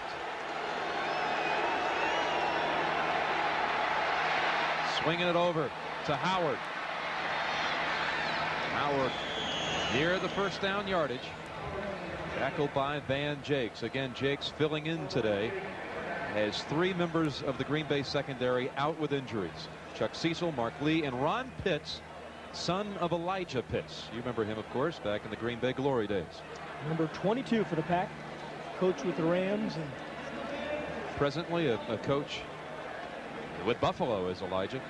Well, Van Jakes there, it's not a place they can afford an injury at defensive back. They had 2 of them hurt already. 3rd and a yard. Tate, forward momentum, will have the first down. First down for Lars Tate. Michael Magruder comes in to replace Jakes. Magruder comes here out of the CFL, Canadian Football League. And the coaches think that he really has some ability. Obviously, they had a chance to watch him, and well, he played Canadian football, breaks off the cut real well, and kept him on the squad for that reason. They think that he has a chance to contribute on special teams. They didn't think he was going to be here on opening day, however. They're now some 3 or 4 people deep into that secondary. 4, I guess. And Howard picks up 4 yards on the first down carry. Now, speaking of William Howard, he has caught 5 passes, and Jim, I think that shows you where Vinny Testaverde is coming. You know, a year ago, he maybe would have thrown that ball downfield, but today he's dumped the ball off on simple little passes to that man right there, William Howard, and who, for a big guy, 240 pounds, has some real soft hands. And that's the difference between interceptions and touchdown drives. When you look at the skilled position players for Tampa Bay, you've got a third-year quarterback, third-year receivers with Carrier and Hill, second-year running backs, Tate and Howard. Howard on 2nd and 5. Trying to leap ahead for the first, and it'll set up short yardage on 3rd down. Tim Harris coming over there, having a thing to say about that, stopping him short. Again, this is another big 3rd down for the Green Bay defense. The Buck offense has done a nice job in all of their short yardage situations, giving the ball to Lars Tate as he follows the big fullback. But they need to slow this drive down because Tampa's just trying to run as much of the clock out and get something on the board as we're only 10:30 left in the 4th quarter. Tom McHale, Ron Hall, William Harris, 3 tight ends. 3rd and a yard. Big play for the Bucks. The pitch to Tate. He won't come close. And Tim Harris is over there, leading the way, along with Brian Noble and Robert Brown. Sean Patterson. Tim Harris has great feet to rush the passer, but he's got great hands to get rid of some block. When you block him, he doesn't stay blocked. There's a couple of guys on his arms, on his legs, but he just fights through those guys to make the play. A lot of pass rushers can't do that. Harris can. Chris Moore kicks it high. Sutton calls for the fair catch. He fumbles. Magruder trying to recover for the Packers, and I believe he did. The substitute corner, number 20, Michael Magruder, on the recovery, as it looked like the wind kind of brought the ball back, and Sutton had a hard time judging it on the fair catch for Green Bay. Yeah, it looked like it landed 3 yards in front of where Sutton originally thought the ball was going to be. Sylvester Stamps, number 24, trying to pounce on it for the recovery, but Magruder. Take a look. Sutton, he thinks his ball is going to be there, then he steps up at the last minute and really didn't have a whole lot of room to catch that ball. Magruder, number 20, heads up, and that's a second heads-up play we've seen by some Packer players. Earlier, Bland made the recovery in the end zone for the touchdown, and Magruder really prevents the turnover there. We have 9 minutes, 33 seconds left in the game. Tampa Bay leading 23-21. Bukowski gets away. Not a second time. Reuben Davis went out early with that eye injury after being poked in the eye. Reuben Davis this time makes the sack. You know, I just want to go back to Magruder's recovery there too, Jim. It's a lot of times little things like that which you don't think wins ball games, and it's just a matter of hustling. And again, we've seen it twice here with the Packers, and everybody is doing their job and hustling and making plays. And those subtle little things are the difference between winning and losing games, tight games like this one today. No question. 2 key recoveries in the final quarter here for Green Bay. Fullwood on 2nd and long. Winston Moss over there. The ball is loose. And it's ruled down. No recovery as Kevin Murphy tries to plow over, leap over for the touchdown, but the ball is ruled dead. Eugene Marv on the hit for the Bucks.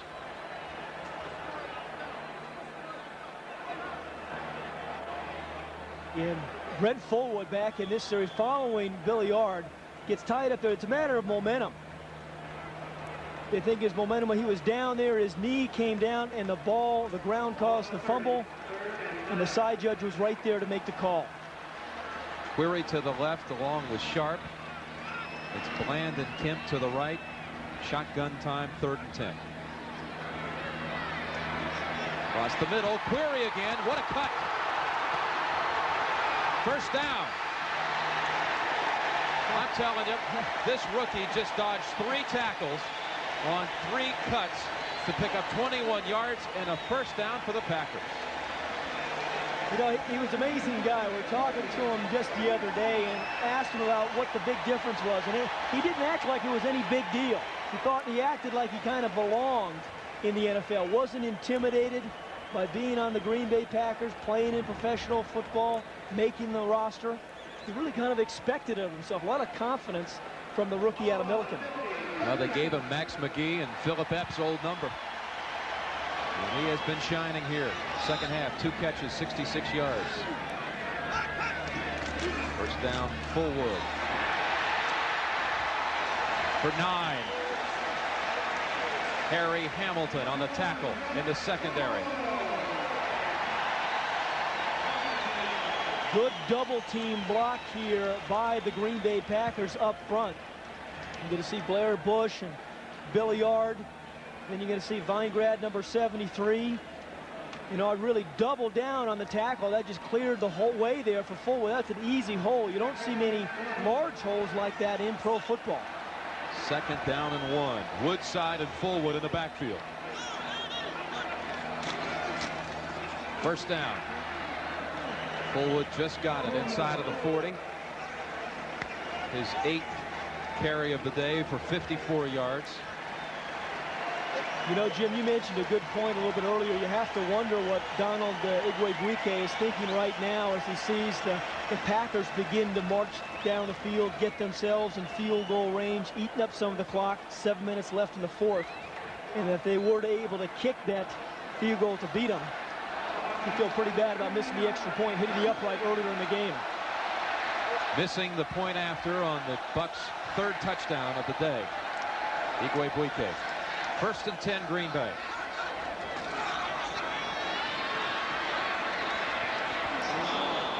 Intended for Woodside.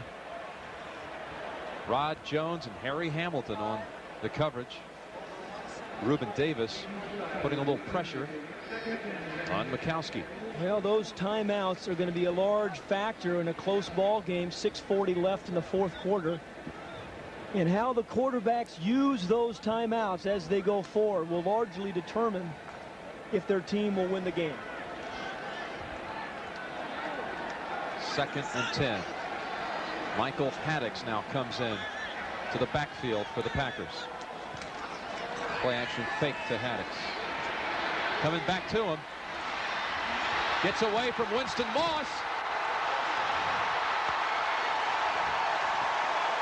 Harry Hamilton stops him. Not until the Packers, though, move it inside of the 20. A 23-yard pickup coming back over to Haddix.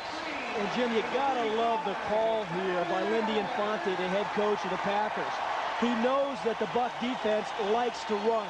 They're the best running team, perhaps, in the NFL. So you fake the play action, you roll right, and you'll watch everybody come in. Look at all the 5 orange jerseys running after Mikowski. And Winston Moss misses the tackle, overruns really Haddix, and that's a nice call and a big play. Ken Rutgers with a big tackle, helping clear the way. First and 10.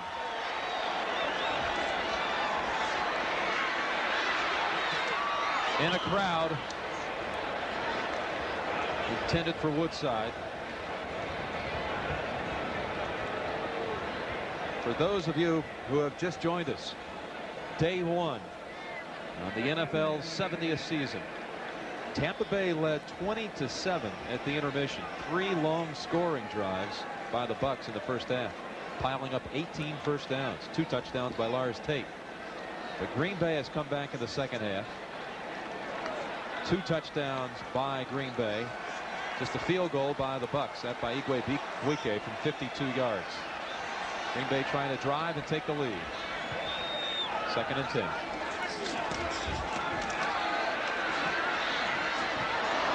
Intercepted by Mark Robinson. And a late flag on Woodside.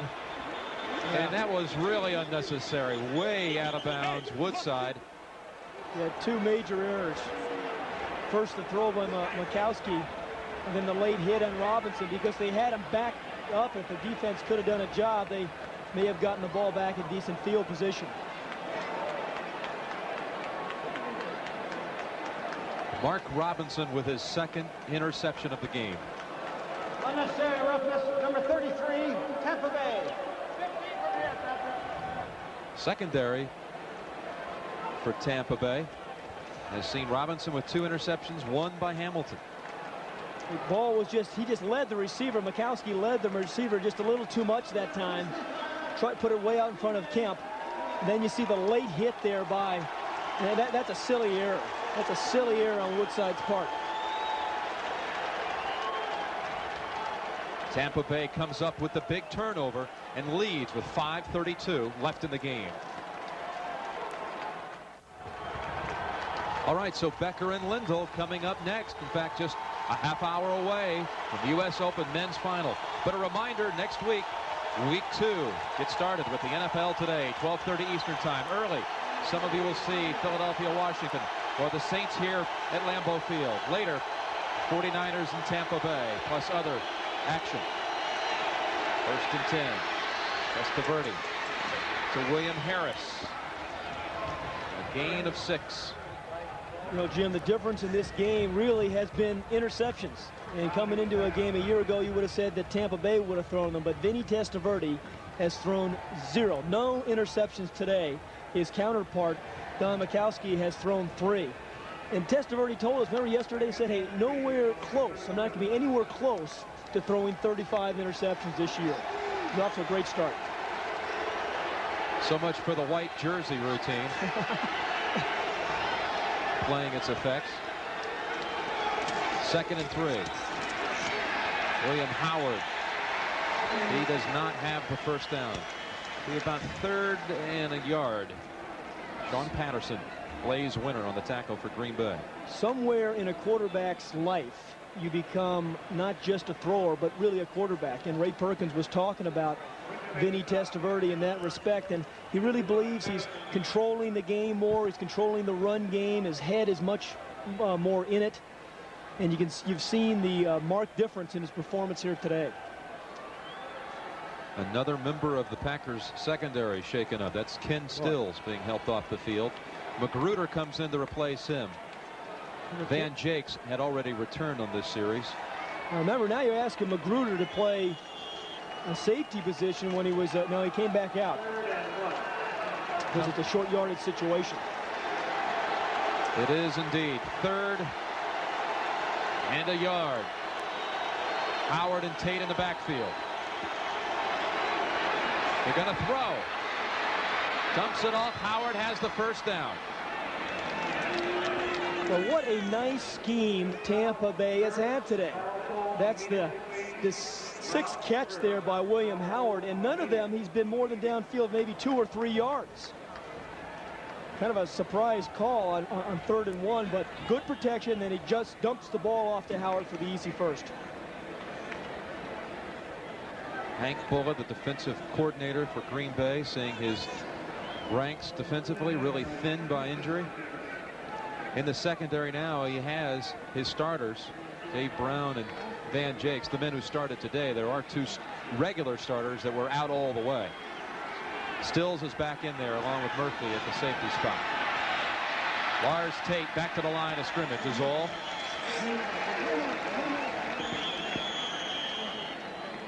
And a timeout is called. We're at 3:14 left in the game.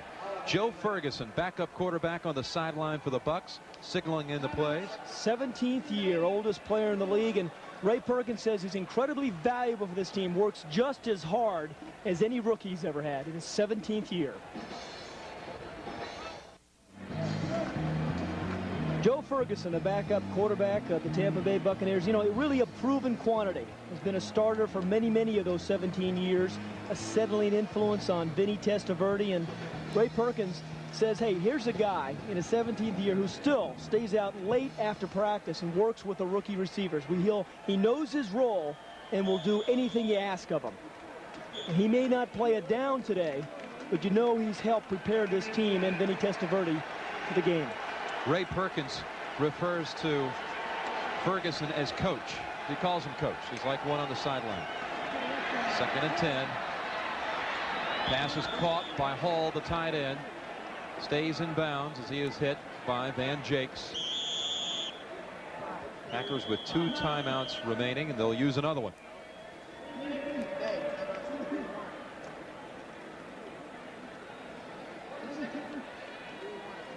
Tonight on CBS, 60 Minutes. Gets it all started. That's followed by Murder, She Wrote, and the CBS Sunday movie Paradise, A Gathering of Guns. It's a 2-hour episode with stars Gene Barry as Bat Masterson, Hugh O'Brien as Wyatt Earp, John Schneider as Pat Garrett. That's all tonight on CBS. We're with 3 minutes and 3 seconds remaining at Lambeau Field, and the Buccaneers with the football and a 2-point lead, 23-21. Offensive line for Tampa Bay has done a sensational job. No sacks of Vinny Testaverde. He's only been hurried 4 times. And remember, they're facing a team and a guy in particular, Tim Harris, who can put some heat on the quarterback.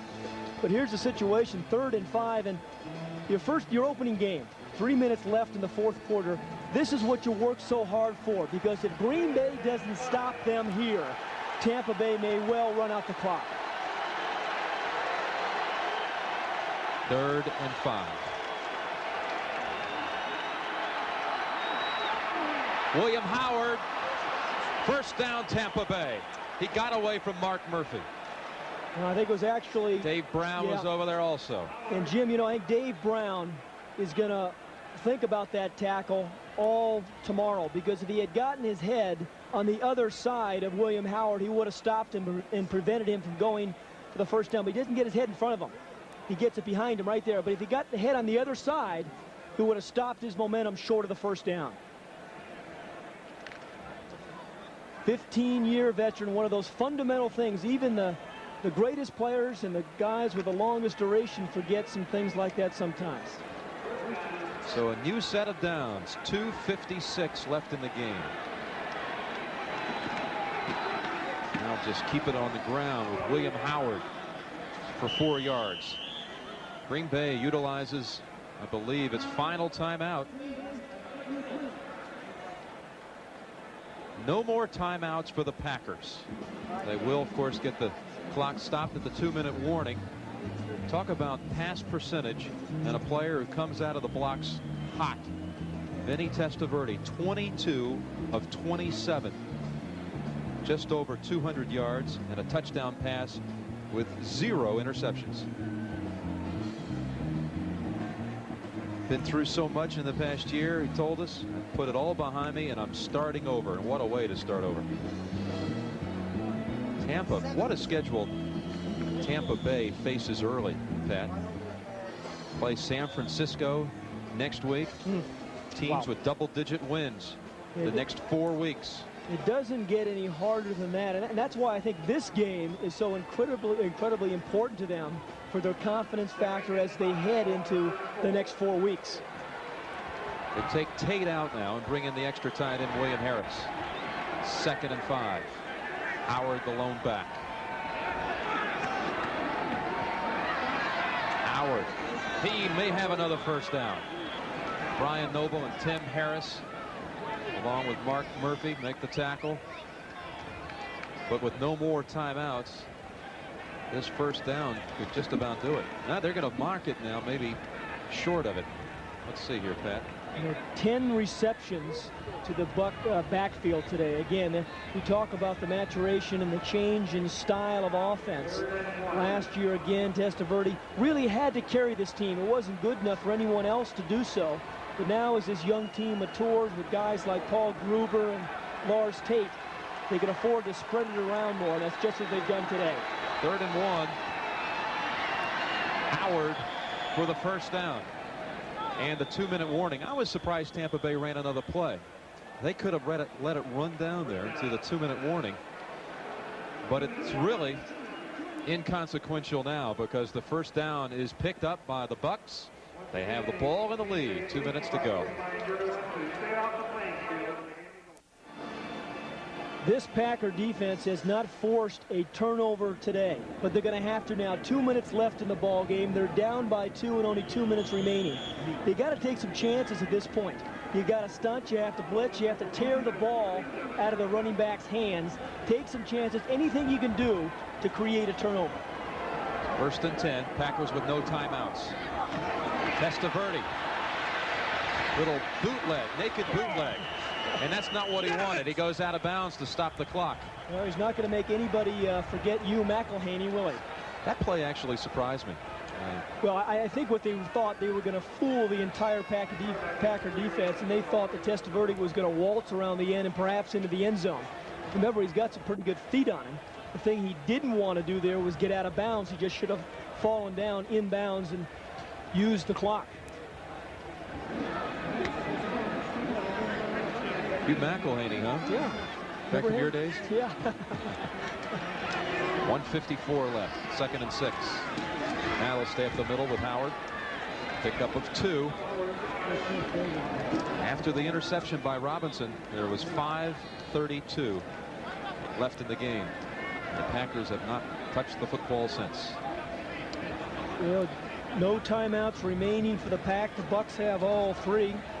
But, you know, Ray Perkins last night said that he thinks this team is one that's going to emerge, it's going to win, it's going to contend.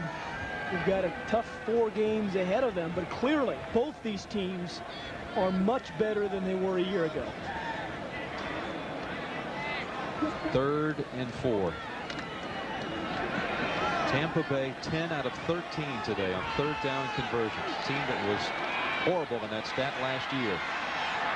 And this will depend on the placement. William Howard. He's close at the 18. Stop the clock for a measurement, I believe. 54 seconds. The clock is stopped. You know, guys, if they don't make it, Jim, it really puts Ray Perkins in a dilemma. Do you attempt a field goal and risk getting it blocked, or do you go for it on 4th down? And if you don't get it, the other team still has 54 seconds and can beat you with a field goal. They do not have it. That decision now. He indeed faces that decision, that dilemma. What do you think, Pat? Well, I think the way his defense has played, I think I would probably go for it because he's converted, I think, 10 of 13 first downs. The offensive line has controlled the line of scrimmage. They've converted a lot of short yard situations with Lars Tate and William Howard. And that appears to be what he's going to do. 54 seconds to go. Now turn the tables. The Packers need an all-out blitz here. They have to shut him down. And Vinny should use as much of the clock as he can because the clock is running. Tom McHale comes in as an extra lineman. William Harris and Ron Hall, the tight ends. It's Howard and Tate. 4th down. I think he has it. Lars Tate going over the top. Johnny Holland hit him high, but I still think Tate may have got it.